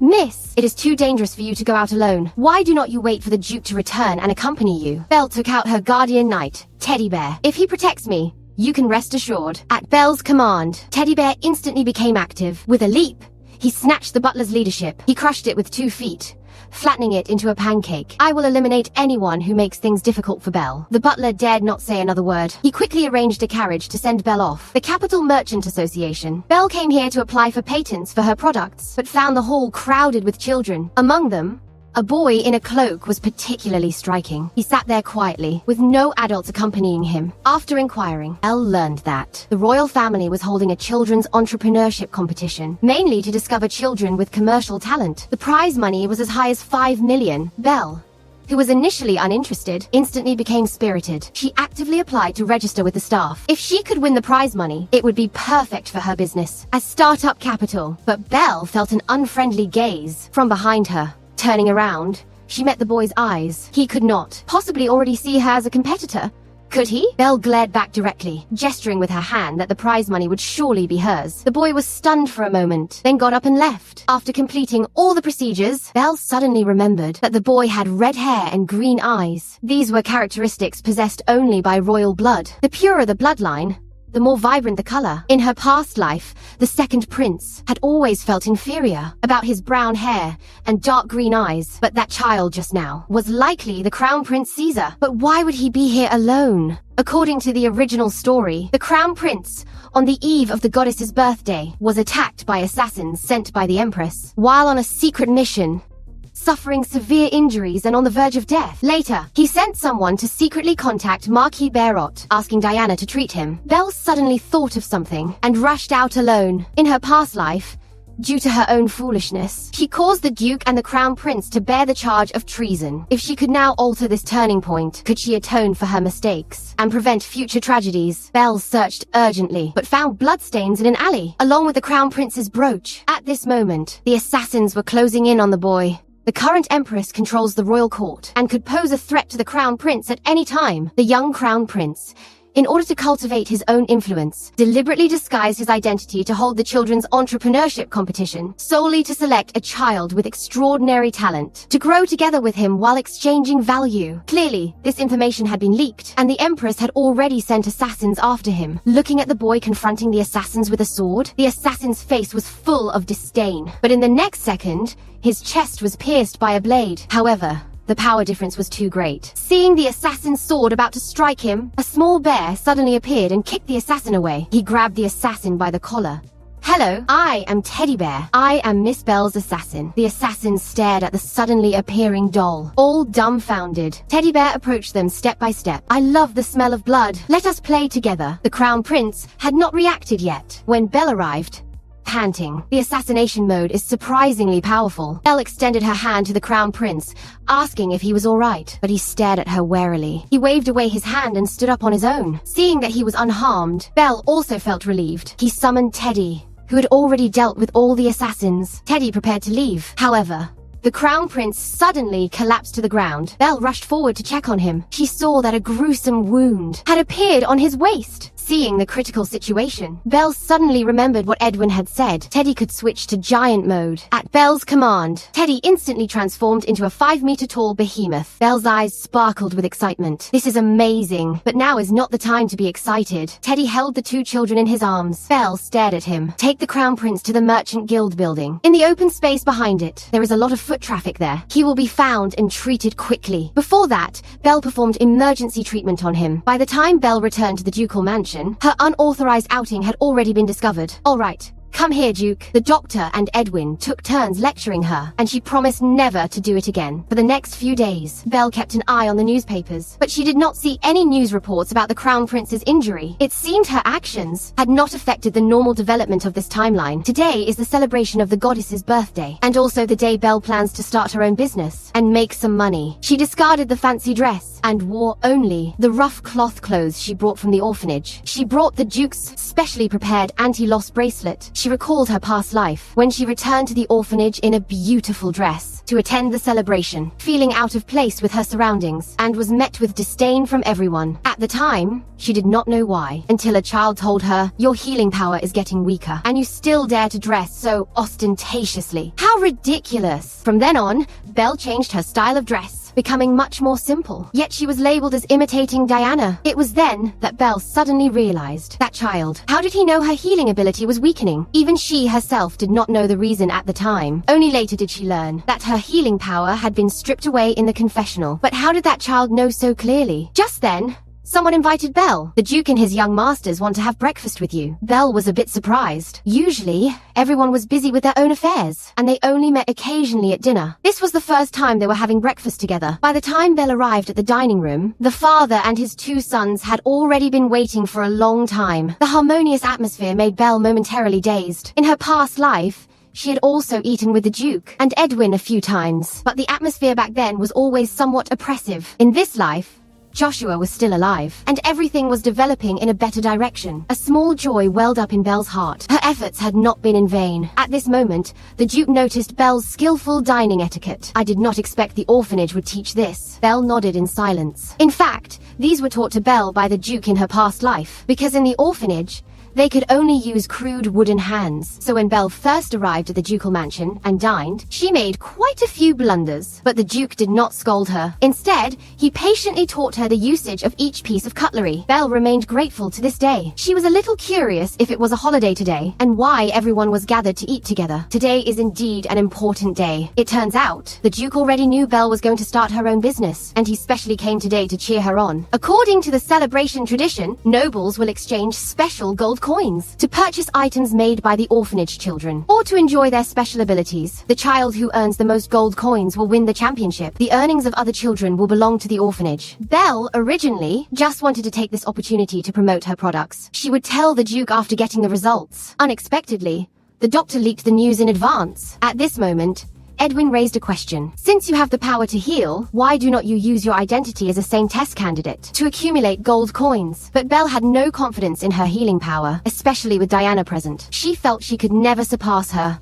Hearing this, the Duke's expression suddenly turned cold. Did someone say something to you? Joshua also comforted Belle in everything. Sister's healing power is the best. The Duke told Belle to relax. Just do what you want to do. Edwin also stated firmly, no matter what, I will stand by your side. And, today, the Duke and Edwin will both come to support you. This made Belle feel flattered. Only Joshua looked dejected. He had to stay home for his recovery treatment, because she had to prepare her own stall. Belle left early for the orphanage. Good. It is still the same here as before. Nothing has changed. As a business partner, the doctor also rushed over. There were too many things, making him groan with exhaustion. While busy, the doctor was a bit curious. You have finally returned. Why do not any friends come to see you? Belle frankly admitted she had no friends at the orphanage. At this moment, a familiar voice suddenly rang out. Because Miss Belle is a very special child. Would you like to hear her story? Belle's heart tightened. Belle saw Director Laura again. Just one glance, and her heart instinctively resisted her. Back then, at the orphanage, when Belle first revealed her healing power, Laura was extremely caring towards her. Our Belle is truly amazing. But when Diana displayed even stronger abilities, that care immediately shifted. It was replaced by harsh comparisons. Belle, what can you compare to Diana? From then on, Belle's heart gradually twisted. Inferiority and extreme envy began to consume her reason. At this moment, several teachers also gathered around. They sized up Belle's simple clothing, mistakenly thinking she was not valued by the Duke's family, and immediately began a new round of mockery. Even her healing of Joshua was described as stealing Diana's credit. They even taunted the doctor. You are a servant of the Duke's family, are not you? Belle is truly pitiful. She does not even have a maid. She will probably be sent back to the orphanage soon. Facing such mockery, Belle had grown accustomed to it. But the doctor was not calm. He could not tolerate the Duke's most cherished child being treated like this. Belle may not be the most well-behaved child, but her healing power is definitely the strongest. He took out his business card and handed it to Laura. My name is Gordon. I am the Duke's personal physician. And Miss Belle. She alone healed young Master Joshua. The Duke highly values her. Everyone was suddenly astonished. This inconspicuous old man before them was actually the legendary genius of the medical field, Gordon. With Gordon's strong support, Belle finally began to retort. The Duke likes me very much. He even gave me this bracelet to ward off zombies, so he can find me when he comes later. Upon hearing that the Duke was coming soon, Laura's expression changed instantly. With a forced smile, she repeatedly apologized to Belle. Her hypocritical demeanor made Belle furious. She did not want to get entangled with these people. She waved them away. Gordon thought Belle had chickened out, but Belle had already used her healing eye to see that Laura had been constipated for days. She was now rushing to the outhouse. There was no need to waste energy on people like them. He needs to focus on his own business now. Gordon found it strange. The orphanage people clearly disliked Belle, so why did they arrange his stall in such a good spot near the center? Just then, Diana arrived. As soon as they met, she greeted Belle enthusiastically. Belle understood the meaning behind this arrangement. Of course, his stall was right next to Diana's. Laura clearly intended for the unknown, paying him to highlight Diana's excellence. But what puzzled Belle was why this version of Diana was dressed so elaborately. Her dress was even very similar to the one he wore the last time they met. Noticing Belle's scrutinizing gaze, Diana took the initiative to explain, "I originally wanted to dress simply like you, but the Marquis saw you last time and thought your clothes looked very nice. He insisted on buying this for me to wear. I did not want to disappoint him." Although Diana tried her best to hide her awkwardness, Belle still sensed the difference from her usual self. She seemed to be deliberately imitating him. At this moment, Diana noticed Gordon. She immediately exclaimed enviously, "The Duke's personal doctor is assisting you, Belle. You are so lucky." Gordon immediately clarified upon hearing this, "I am just here to lend a hand." Belle prepared all the merchandise herself today, but Diana did not believe him at all. She feigned concern and warned Belle, "It is against the rules to get help making merchandise. Cheating will get you expelled immediately." These words immediately drew whispers from the surrounding crowd. Faced with Diana's malicious speculation, Belle remained silent no longer, not just for himself, but also for Gordon and the Duke's reputation. "I am fine, and my voice is clear. You do not need to worry. I know the rules very well. I know what constitutes a violation." Seeing that Belle was unmoved, Diana immediately explained that she was just kindly reminding him, but this only ignited Belle's competitive spirit. Originally, he just wanted to come and promote his products, but this time, he wanted to win first place. "If you think I cheated, you can report me anytime, but for now, let us have a fair and just competition." Seeing Belle's composed demeanor, Gordon was very pleased, but soon, he could not smile anymore, because half an hour had passed, and their stall had not had a single customer. Almost everyone had crowded over to Diana's side, attracted by the promise of experiencing the strongest healing power for just 10 gold coins. The nobles had already surrounded Diana's stall tightly. What was even more infuriating was that Marquis Berot himself stepped in and led all the nobles present to Diana. Gordon was stomping his feet in anxiety. "If it continues like this, we won't earn a single coin. Not only will we lose, but we will also disgrace the Duke." But Belle remained calm. The products he made were unique in this world. Customers would surely come to buy them. Suddenly, the crowd parted, making way. A distinguished-looking old lady slowly approached, surrounded by guards. It was Madame Yoon, the current emperor's aunt, and this kind of important figure from the highest society was exactly the target customer Belle was looking for. The Marquis rushed forward, hastily, pushing aside the others who were receiving treatment. He ushered Madame Yoon towards Diana. Belle watched with cold eyes. He clearly saw the white flame of life flickering within Madame Yoon. It was a sign of natural aging. No matter how strong the healing power, it could not defy the laws of life and death. Diana approached Belle's empty stall. The smugness in her eyes could not be hidden. "Belle, are you okay?" This unusually provocative question only exposed her anxiety. To provoke Diana, Belle flashed a brilliant smile. "I am fine. You have to do your best." Seeing that Belle was completely unfazed, Diana's expression instantly turned grim. It was already noon. The scorching sun raised the temperature. The frail nobles were already drenched in sweat. Exhausted, Belle finally began to make her move. She took out a megaphone. With Gordon's help, she activated the lark mode. "The first 10 customers, I would receive a free bottle of the all-purpose fatigue relief potion." And this was just a small surprise Belle had prepared. The Marquis scoffed upon hearing this. He looked down on Belle's method of winning people over with small favors. How many nobles would be tempted? They tentatively took a sip. Instantly, they felt refreshed. Their fatigue vanished. The immediate effect drew crowds of people. Seeing that all the customers were being snatched by Belle, the Marquis's face grew increasingly sour. He yelled at Belle, "Are you trying to provoke Diana? You are also a Saintess candidate. Why do not you compete with Diana in healing powers? Instead, you are peddling these ridiculous all-purpose potions to fool people." But Belle was not angry at all. She actually hoped the Marquis would yell louder, as it would attract more attention. The Marquis continued to babble, accusing Belle of exaggerating the effects and deceiving people. But Belle pointed to the clearly written precautions. "This product can only relieve fatigue. Its healing effect on any illness or wound is minimal." The Marquis,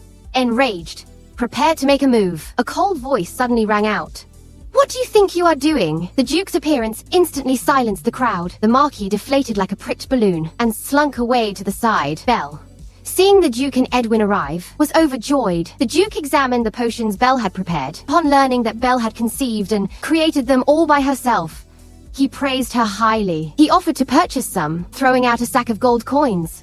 I want 100 bottles. Belle was a little overwhelmed. 100 gold coins is the maximum amount each guest can exchange. If you use it all on my potions, won't you be unable to buy anything else? The Duke and Edwin said in unison, we only want your products. Just then, Madame Yun also approached Belle. After exchanging pleasantries with the Duke, she was interrupted by the Marquis. Madame Yun slapped his hand away, stating that Diana's healing had no effect on her. Just as Belle had predicted, healing powers were powerless against natural aging. Madame Yun also learned that Joshua had been healed. The Duke took the opportunity to introduce Belle, saying it was all thanks to this child's miraculous touch. Upon learning Belle was also a Saintess candidate, Madame Yun became curious about her potions. Edwin thoughtfully offered her one. Madame Yun drank it in one gulp. It tastes good. Belle seized the opportunity, presenting her secret weapon.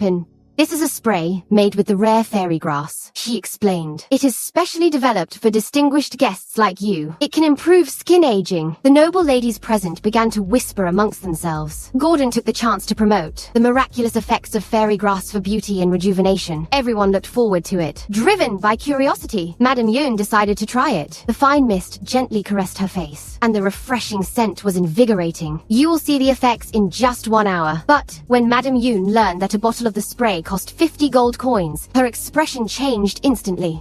This is too expensive. A family can only exchange a maximum of 100 gold coins at the festival. And one bottle of yours takes up half of that. The reason Belle priced it so high was, of course, to defeat Diana. She needed to earn at least 500 gold coins. Facing Madame Yun's doubt, she confidently assured her, just wait an hour. If you feel the effect within an hour, you will give me 50 gold coins. If you are not satisfied with the effect, I will take not a single coin. Seeing how confident he was, Madame Yun's good impression of Belle grew even more. She admired this straightforward personality. In that case, let us just wait and see. Actually, in her past life, Belle did not understand Madame Yun's character at all. Whether this deal could be made depended solely on luck. And during Belle's absence, another 50 bottles of universal potion were sold at the stall. The total revenue had reached 200 gold coins. Belle excitedly hugged Edwin. She was getting closer to her goal of 500 gold coins. Belle looked around. She noticed the Duke was gone. Edwin explained. Father went to socialize with the nobles. Belle curiously asked why he did not take this opportunity to meet up with his friends. Edwin stared at Belle, whose face had turned as dark as a burnt pot. I have to stay here, because there is someone here who feels like they are going to cause trouble for you. And just as Edwin had predicted, the Marquis was brewing his scheme. Thanks to the Duke and Edwin's network of connections, Belle's products were selling more and more smoothly. But then, Director Laura suddenly approached Belle. She said someone had reported Belle for violating regulations, and that she had to pay a fine. Everyone was shocked to hear this. Edwin, with a cold expression, asked what she meant. Laura unhurriedly took out a copy of the Festival Service Regulations. It stated that a participant could only have one assistant, and the assistant had to be an adult. Edwin was very unconvinced. He pointed at the Marquis, who was still trying to attract customers for Diana, and asked, what about him? Isn't he Diana's assistant? Why are not you punishing him? Marquis is just socializing with nobles, while the eldest son is directly participating in the sales activities, even if it means helping Belle move boxes. Belle saw the Marquis's triumphant smirk. It was him, as expected, to avoid conflict with the director and affecting her business. Belle had no choice but to endure it. Edwin apologized to her with guilt. Belle knew, without the Duke and Edwin's help, she would definitely be bullied by the Marquis. She comforted Edwin, telling him not to feel guilty. I am really happy to have your company. Now go get some rest, and go have fun with your friends. As soon as Edwin left, Laura aggressively demanded the 50 gold coin fine. Such an outrageous demand angered both Belle and Gordon. This was clearly targeting them. Laura arrogantly threatened, if Belle does not want to pay, she will be disqualified. Seeing the growing crowd of onlookers, and to prevent the customers from misunderstanding that there was a problem with the product quality, Belle gritted her teeth and prepared to pay.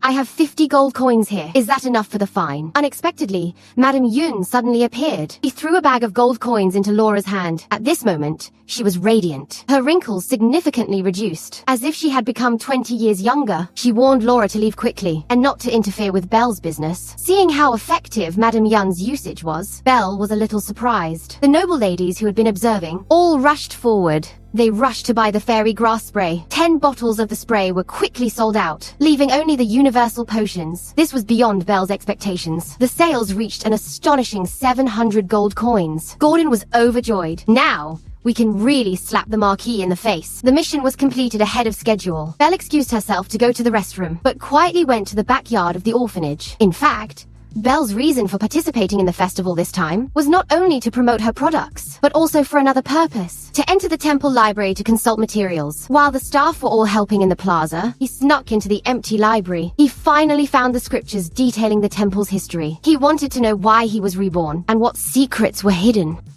about the heart he lost in his past life. While flipping through the scriptures detailing the temple's history, he discovered a saintess whose situation was extremely similar to his own. The book on Akia stated that she was the first saintess to offer her heart to the goddess and reverse time. A long time ago, evil forces invaded the empire's history. As the saintess, Akia stood on the front lines. She offered her heart to the goddess Alia, who was sleeping at the primitive Highland altar, and successfully reversed time by 4 years. Using this time, he eliminated the demons and the evil forces hidden in the dark forest. Finally, he led the temple to victory. After the war, he returned to the capital with the war orphans he adopted, establishing the first orphanage. However, 1 year after the war ended, Akia, only 23 years old, suddenly passed away. It was not until her funeral that people discovered she had no heart. The book's record of Akia ends here. Belle was a bit troubled. As the saintess who founded the current era, there was no mention of her cause of death. Fortunately, Akia, without a heart, lived for several years. Belle breathed a slight sigh of relief, so she did not have to worry about dying immediately for now. But Akia offered her heart to the goddess and achieved the reversal of time. Then where did my heart go? Belle noticed in the book that the primitive Highland altar, where the heart was embedded, was the holy land of the temple. There might be some clues there, but Belle was still a child and could not possibly travel to the primitive Highlands alone. Belle could not help but feel dejected. She would have to find another opportunity later. Seeing that it was getting late, Belle quickly left the library, but accidentally ran into a boy being beaten by other children. It was Ismail, who had been locked in the confessional and turned mute afterward. Ever since losing his abilities and becoming mute, Ismail had become a target for bullying by other children, who often found excuses to bully and beat him. But in Ismail's eyes, even days like these were 100 times better than being locked in the confessional. Seeing that the boy was about to collapse, Belle shouted from the shadows, "The teacher is coming." The children were startled and scattered. Belle rushed forward, healing the dying Ismail. Ismail recognized Belle as the child who often played pranks at the orphanage. Upon learning that Belle had also been locked in the confessional, like himself, a flicker of confusion crossed the boy's hazy mind. Why did he still have light in his eyes, while he himself was trapped in a swamp of despair? The desperate will to survive made him tightly grip Belle's wrist, as if grasping at the last straw. "Please, save me." Belle then noticed his grayish-brown hair and light brown eyes. The boy's appearance gradually overlapped with someone in her memory, Pope Montimus III. In the previous life, after the current pope passed away, the priest was initially chosen as the most likely successor. However, he never received the pope's seal ring, and thus never became pope. While the position of pope was vacant, pope's successor from the lower ranks appeared. He held the seal ring and declared himself the new pope, and that person was Ismail. He was adopted by the pope in his childhood, and along with Crown Prince Edwin and the second prince, became one of the main male protagonist candidates. In the original story, in her past life, Belle did not have a strong impression of Ismail, so she did not recognize him. Seeing him again,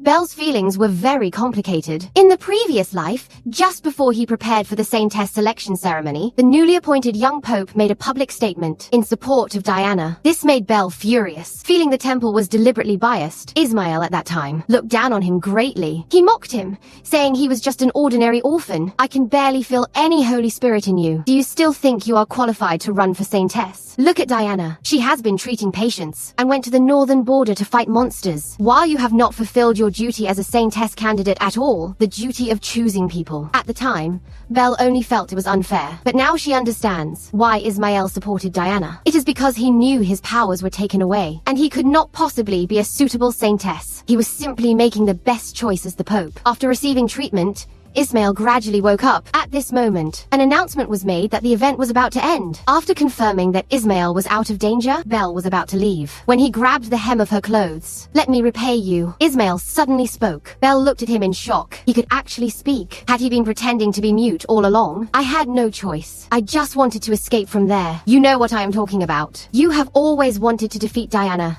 Have not you? I will help you become the Saintess." Belle. After returning to the ceremony site, Belle breathed a sigh of relief. If she had not met the Duke just now, she almost would not have made it back. Looking at the Duke, holding her and sprinting without regard for his image, Belle clearly realized that he was not doing this for any other reason than simply hoping she would win. Therefore, she absolutely could not lose. She had to make the Duke proud. Gordon proudly told Belle that during her absence, a child in a cloak had purchased 100 gold coins and left a note for Belle.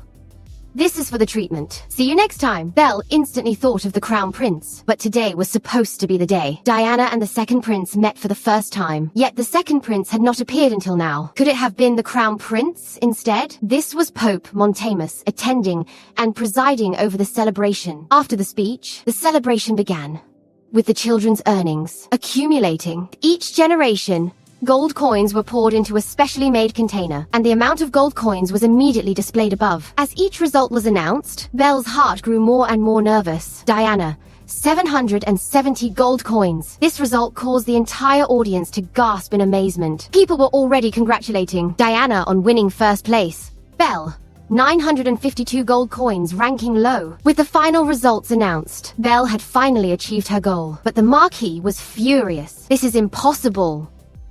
Diana earned at least 870 gold coins. Someone must have stolen her money." The Marquis's expression was extremely serious, not seeming like he was deliberately making trouble. Since the gold coins used in the celebration were specially made, they could not be circulated outside. It could not have been the nobles. The crowd began to murmur.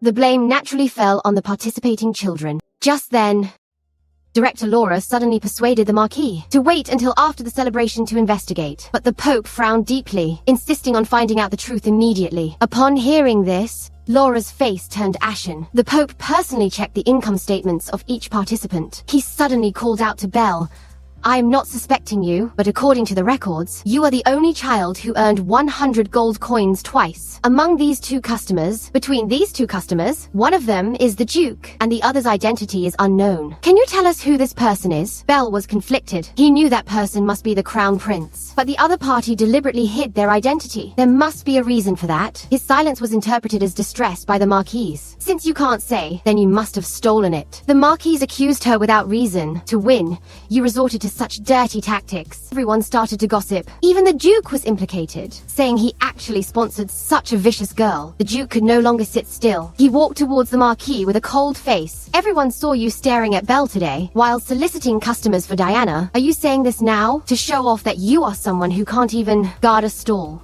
A fool. Or is it that my child stole 100 gold coins right under your nose?" The Duke's counterattack made the Marquis tremble with anger, but due to the difference in status, he dared not retaliate. The Pope intervened and stopped the dispute. He bent down to comfort her, Belle, and asked her to tell the truth. As Belle was about to speak, a voice suddenly came from the crowd. "I was the one who gave the 100 gold coins." The person took off their cloak, revealing red hair, a symbol of royal blood. It was indeed the Crown Prince. "I have not been feeling well lately. I heard there was a potion here to relieve fatigue, so I bought 100 bottles to try." He explained that the reason he hid his identity was to avoid disrupting the celebration with a sudden visit. At this moment, the Pope's assistant discovered another issue. Belle actually paid a fine of 50 gold coins, far exceeding the limit of 10 gold coins for others. After careful verification, an even more outrageous truth emerged. The actual fine received was less than what was recorded in the ledger. This means Laura had been embezzling the fines. Just as the Pope announced severe punishment for him, Laura suddenly confessed. It was the Marquis who instructed him to overcharge Belle and gave him 100 gold coins after the event. He thought it was a reward from the Marquis. The Marquis immediately denied it. He accused Laura of lying, claiming he absolutely did not give him 100 gold coins. The two started to turn on each other, causing chaos for a moment. Finally, the Pope imprisoned Laura, and the Marquis was also taken away for disrupting the celebration's order. This matter has been resolved. Belle also received 952 genuine gold coins as a prize. Finally, Under the joint presidency of the Pope and the Crown Prince, Belle delivered her acceptance speech on stage, thanking everyone who helped her and the customers who purchased goods, moving Gordon to tears. After the celebration concluded successfully, the Duke left early due to other matters, leaving Belle alone to handle the follow-up. However, at this moment, Diana suddenly called out to her. Although Diana congratulated Belle on the surface, her words were filled with unwillingness. Belle also completely saw through. The seemingly pure and kind Diana had always worn a mask of hypocrisy. She no longer needed to tolerate her out of guilt from her past life. The current me can finally break free from past constraints. At this moment, Belle noticed Ismail in the distance. She immediately abandoned Diana and chased after him. Arriving at a secluded spot, Belle directly questioned him if he had done something to the Marquis, because she keenly sensed that when Laura claimed the Marquis gave him 100 gold coins earlier, the Marquis genuinely seemed to have no recollection.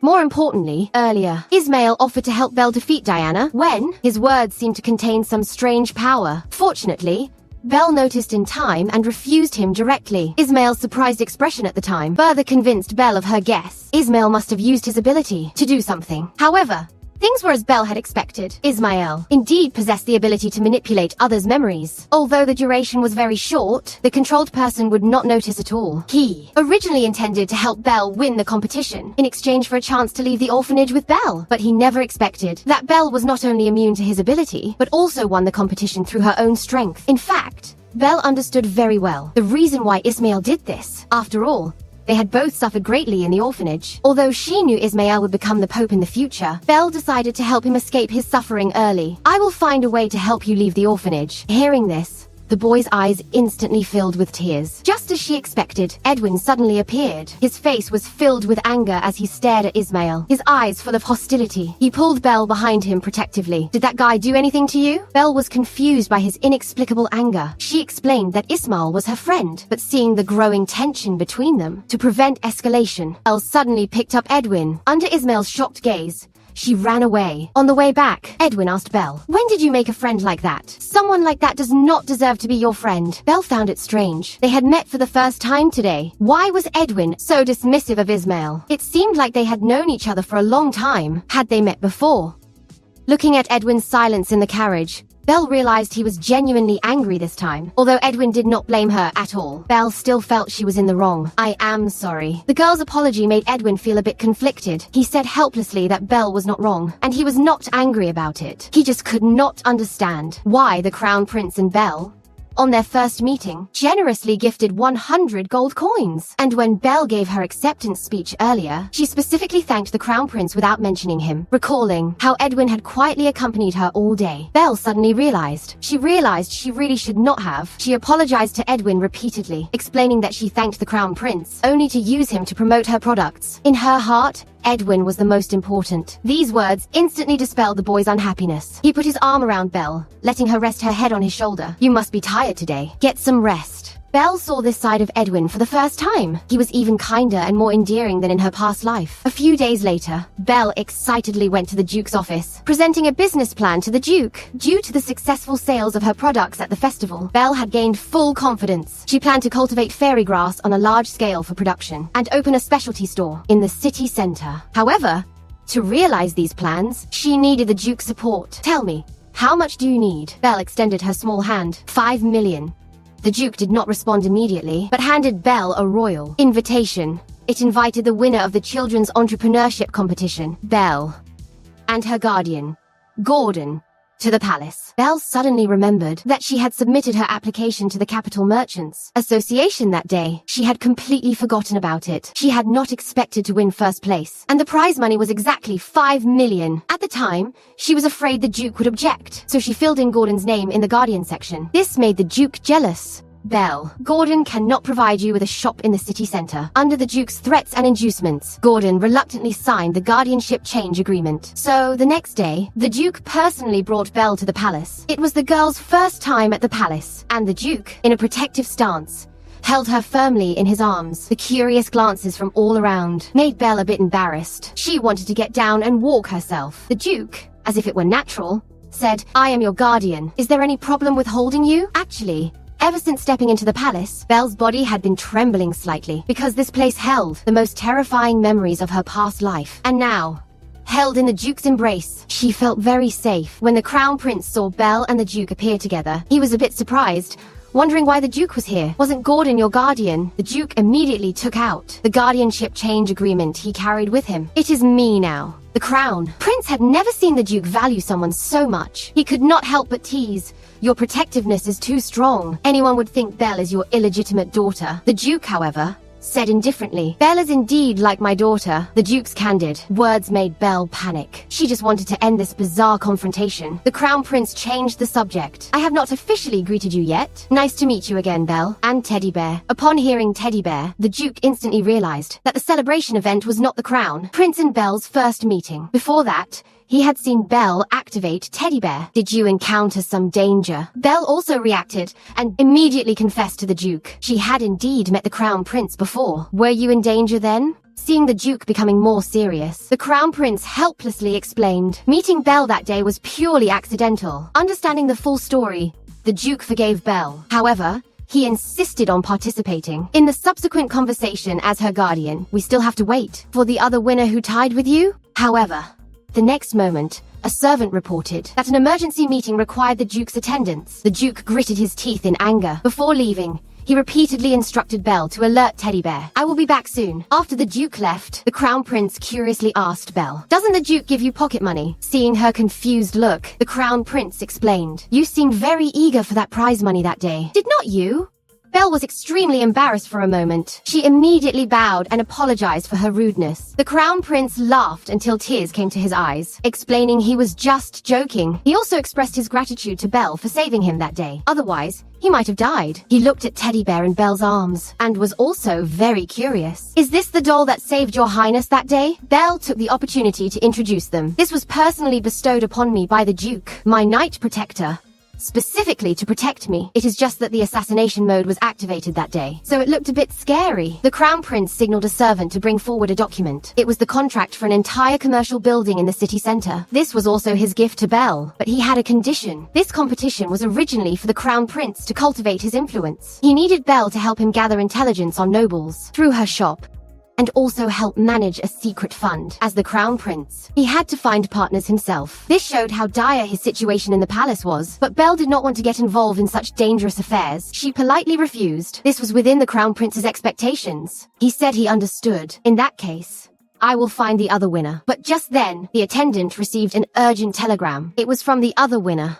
The ship from the Galagos Merchant Guild encountered a storm on its return voyage. It might not reach the palace today. Adolphe Galagos. Upon hearing that name, Belle's entire body tensed up. In her past life, she had fallen for this man's deceitful words and made a mistake she would regret for life. The Crown Prince must have trusted this person greatly because of this competition, but she never expected to be betrayed in the end. Belle was lost in painful memories, tears streaming down her face without her realizing it. The Crown Prince was startled and fumbled to comfort her. Just then, the door was suddenly pushed open. Edwin stood at the doorway, out of breath. He rushed towards Belle in a stride. "Father contacted me to find you." "Belle, are you alright?" Seeing Edwin's anxious expression, Belle was a bit confused. "What is wrong with him?" Edwin took Belle's hand and was about to take her home. Only when he saw the Crown Prince did he realize the gravity of the situation. He explained that he was just overly worried about Belle. Belle had no intention of interfering with the Crown Prince's choice. After all, the direction of aid could not be easily changed, but a voice inside told her not to be a coward. Since she decided to change things,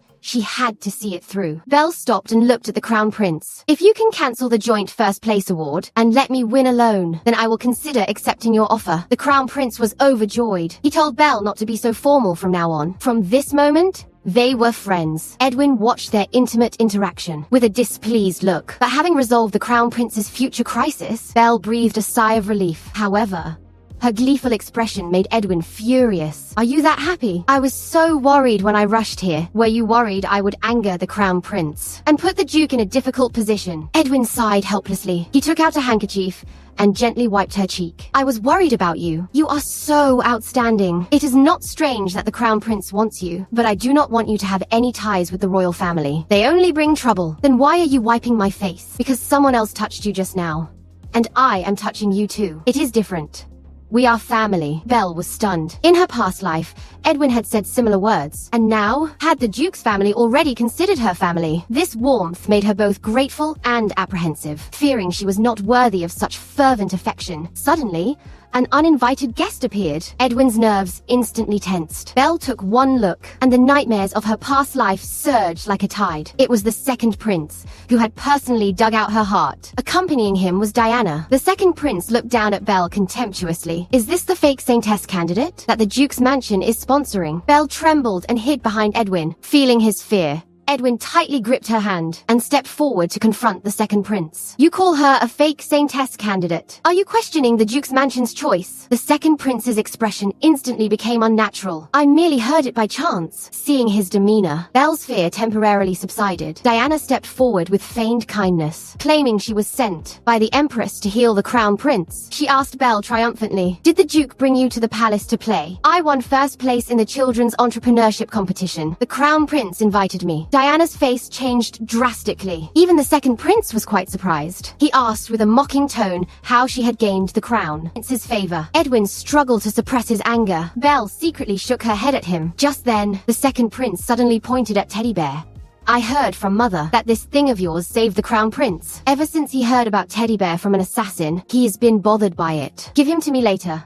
I want to love him. Just then, Belle caught a glimpse of a familiar purple flame. That eerie feeling was exactly the same as that on Father and Diana. Its frequent appearance made Belle feel it was necessary to investigate. Belle treated Joshua as usual, with his careful care, and the help of Gordon's special medicine. Joshua's hereditary heart condition significantly improved. The orange flame on his chest also gradually weakened. However, taking the medicine daily made his little face turn pale. Belle encouraged Joshua to drink his medicine well, so that the illness could be prevented from recurring. Gordon's eyes lit up at this. Thank you for your affirmation, boss. Compared to your abilities, mine are nothing. Ever since Belle handed over the prize money to Gordon for management, Gordon's attitude towards her became increasingly respectful. Seeing that Joshua was bored staying at home, Belle promised to play with him outside, once he fully recovered. When Belle arrived at the Duke's office, the attendant Logan was reporting on the recent situation of rampant magical beasts. After finishing his official duties, the Duke asked Belle, I heard you gave all the prize money to Gordon. Yes, he helped me a lot. He deserves it. The Duke praised her and ruffled her hair. Then he gave her a checkbook, telling her to spend the funds as she pleased, to select a suitable shop. This made Logan greatly alarmed. Duke, you already gave him compensation for treating the young master. Why are you giving him so much money? Even Miss Diana never received this much. The Duke's expression turned cold. Belle is a Saintess candidate sponsored by the Duke's mansion. What is wrong with me giving her money? Madame Caston and Sven have already disappointed me. I do not want you to follow in their footsteps. Although Logan's words were unpleasant, Belle felt they were not unreasonable. She indeed had no reason to take so much money. Actually, the Crown Prince has already promised to give me an entire building. She confessed the Crown Prince's intention to win her over. The Duke immediately understood that the Crown Prince wanted to use Belle to gain the support of the Duke's mansion. Thought this was an opportunity for Belle to learn asset management. He arranged a professional teacher for her to get acquainted with it first. He also reminded Belle to rest if she felt tired. I hope you can both learn and grow up happily like a normal child. Edwin was too sensible, keeping everything to himself. As his father, I am very ashamed. Belle asked the Duke about Madame Caston and Sven. The Duke sighed. Ever since his wife passed away, he had been depressed for a long time, even neglecting the management of the mansion's affairs. It was Logan who proactively took over everything then, including recommending Madame Caston and Sven for their jobs. This was also my oversight. I never expected they would end up like that. After leaving the office, Belle still found it strange. Why did Madame Caston and Sven's personalities change so drastically later? Just then, Logan suddenly blocked Belle's path, startling her. He directly asked Belle, what do you plan to use the checkbook for? However, in Belle's eyes, Logan was burning with an eerie purple flame. Seeing this, Belle was instantly horrified. Logan wore a hypocritical smile. Are you trembling? Belle did not answer. She just wanted to escape from the man's side quickly. He never expected that Logan, as the Duke's personal attendant, would actually emit such an intense purple flame. That evil aura, so strong, made Belle unsure if she could purify it. What is even more terrifying is that she vaguely felt some ominous energy gathering towards the ducal mansion. She could not just sit and wait for death. It was time to take action. In the following days, Belle dragged Edwin to observe everywhere in the ducal mansion. Fortunately, besides Logan, no similar aura was found on the other servants. But Logan's presence was like a ticking time bomb. She had to find a way to make him leave the ducal mansion, but right now,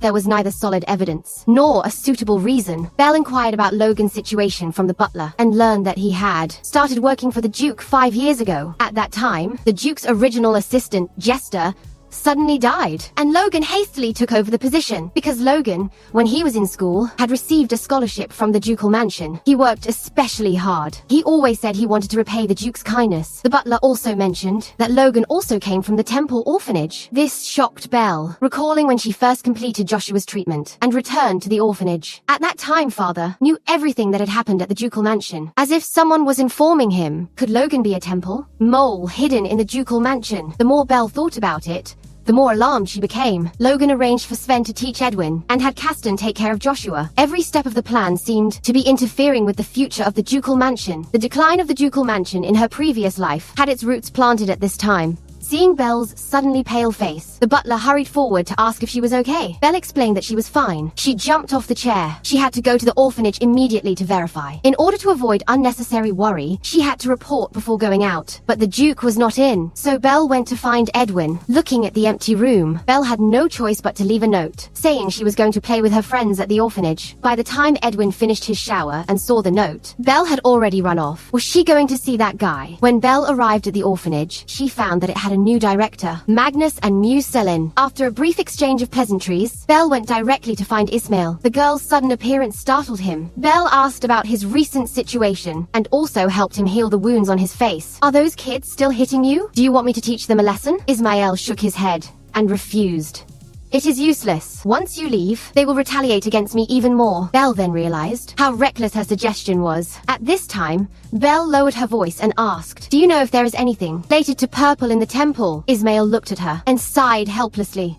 "Haven't you read the scriptures? Purple symbolizes the heretics who serve demons." Ismail found the scriptures, which recorded that the heretics who worship demons use purple black magic. This evil power can cause innocent lives to wither and bring chaos to the world. Belle could not accept it for a moment. It was completely beyond her expectations. Looking at the girl's serious expression, Ismail also had a bad feeling. "You have not seen something, have you? But those heretics have already been wiped out. Since it is not yet certain, Belle forced herself to stay calm and pretend nothing happened. But based on the scriptures, it can be inferred that Sven, Logan, and the second prince are likely heretics. As for Diana, Belle has always felt an inexplicable sense of incompatibility towards her. Is this rejection also due to that reason? In her past life, her healing powers were stripped away, so she never discovered this secret. But now, she is the only one who can see the purple flames. Seeking help from others might be very difficult. For now, the most urgent matter is to deal with Logan. We must find conclusive evidence to legitimately expel him from the ducal mansion." Just then, Ismail told Belle another astonishing discovery. He leaned close to Belle's ear and whispered that when the priest was arrested, the confession vision was shut down. "But I found that someone seems to be using it again." Upon hearing this, Belle almost cried out. Fortunately, Ismail quickly covered her mouth. Recently, children with special abilities have been taken away, and they have never returned. Belle felt a chill run down her spine. Could it be that someone in the temple is still stealing the children's powers? Just then, the room door was suddenly pushed open. It was the new director, Magnus, standing at the doorway. "What are you two doing?" Belle forced herself to stay calm, unsure if he had overheard their conversation. "We are playing house. I am the mother, and Ismail is the father. This teddy bear is our child." Magnus looked at the teddy bear and suddenly asked, "But I just heard two people talking outside." Both children were startled. Did he discover Ismail's secret of pretending to be mute? Belle's mind raced. She said in an exaggerated tone, "That must have been my voice. I was pretending to be Ismail." Saying that, she took the boy's hand and played out their roles in two different voices, acting on her own. Her acting was natural, and her emotions were on point. Even Magnus was stunned. Taking this opportunity, Belle quickly wrote on Ismail's palm, "Control memory. Ismail instantly understood that Belle wanted him to use his ability to control Magnus. Seeing Belle so talkative, Magnus also started chatting with her. I felt a sense of familiarity when I first saw you. It is because I grew up in this orphanage too. I also have a good friend who works at the ducal mansion. Who is your friend? His name is Logan. Belle's expression turned strange. This is truly an unexpected gain. The person colluding with Logan from the inside and out has revealed his identity himself. Belle looked at Ismail. Now, Magnus had not reacted yet. When Ismail's hand shot out like lightning, the boy's deep voice rang out like a spell. Now, obey my command. The next second, Magnus's eyes immediately became vacant, and he stood there like a puppet. Ismail breathed a sigh of relief. Next time you are so impulsive, you must tell me in advance. But why did you do that? I want you to control him, to write an urgent letter to Logan, asking him to come to the orphanage tomorrow without fail. Belle also asked Ismail to control him again tomorrow, to try and stall Logan. Although he did not understand Belle's intention, Ismail agreed. As they left, Belle thanked him for his help today, telling him to wait with peace of mind, and she would surely keep her promise. Soon, Logan received that urgent letter. He burned the letter as soon as he finished reading it. Though he had doubts, he still boarded the carriage, watching Logan leave the Duke's mansion. Belle immediately ran to his room. She had to find it before Logan returned. The evidence of his being a heretic. However, his every move was being watched. Belle searched the room for a long time, except for a locked drawer she could not open. She found no other useful evidence. Just when she was about to give up, her gaze was suddenly drawn to a painting on the wall. It was a depiction of the Saintess and Akia fighting demons. Belle observed for a while, and suddenly discovered that behind the painting was a hidden closet. Inside were jars filled with the corpses of various animals. Belle almost threw up in disgust. Finally, she found some useful clues. But just then, the sound of the door opening suddenly came. Belle hurriedly hid under the table, curling up into a ball. Why did Logan come back so quickly? As the footsteps grew closer, Belle discovered in horror that her hair was actually sticking out. At the orphanage, Logan looked at Ismail in the office, somewhat surprised. Why is there someone else here? Magnus reassured him. This child is mute. He won't leak anything. Logan looked at Ismail suspiciously. At this time, Ismail was also very nervous. He could only control Magnus for about half an hour. Belle must hurry. Your hair is sticking out. If you are going to hide, hide properly. Hearing the familiar voice, Belle peeked out. It was Edwin. What are you doing in Logan's room? I was just curious. What about you? Why are you here? Don't you have swordsmanship training today? Edwin's eyes darted around. I came in to find something. Saying that, he pushed Belle out. Now that you are done being curious, hurry up and leave. This is not a place for you to be. How could that be? Belle immediately grabbed Edwin's hand. Aren't you looking for something? Let me help you find it. Her watery eyes were full of pleading. Her cute appearance left Edwin defenseless. He had no choice but to agree. Then help me find a text. Written in an ancient language. Belle nodded excitedly, then became puzzled again. Why is Edwin looking for something like that? The two searched for a long time, but still found nothing. Belle began to doubt her judgment. Could it be that Logan is not a heretic? Seeing that time was running out, Belle had to leave. Just then, she noticed the painting again. Something seemed a little strange. This painting depicts the Saintess defeating the demon and achieving victory. Generally speaking, the victorious side is drawn at the top and the demon is drawn at the bottom. But this painting is the opposite. Moreover, the demon in the painting is smiling, while the Saintess's spear is broken. It feels like the Saintess lost to the demon. This painting is clearly blaspheming the gods. Belle told Edwin her suspicions. Edwin stepped forward to examine it, and discovered that the painting was actually two-layered. As the first layer of paper was torn off, what was hidden underneath was finally revealed. Rows of bright red ancient characters appeared. Those who believe in the goddess, their limbs are broken. They are in agony. They cry and seek mercy, but ultimately kill their goddess with their own hands, and head to hell, and we will shout for ourselves, worshipping our true goddess. End of Season 1.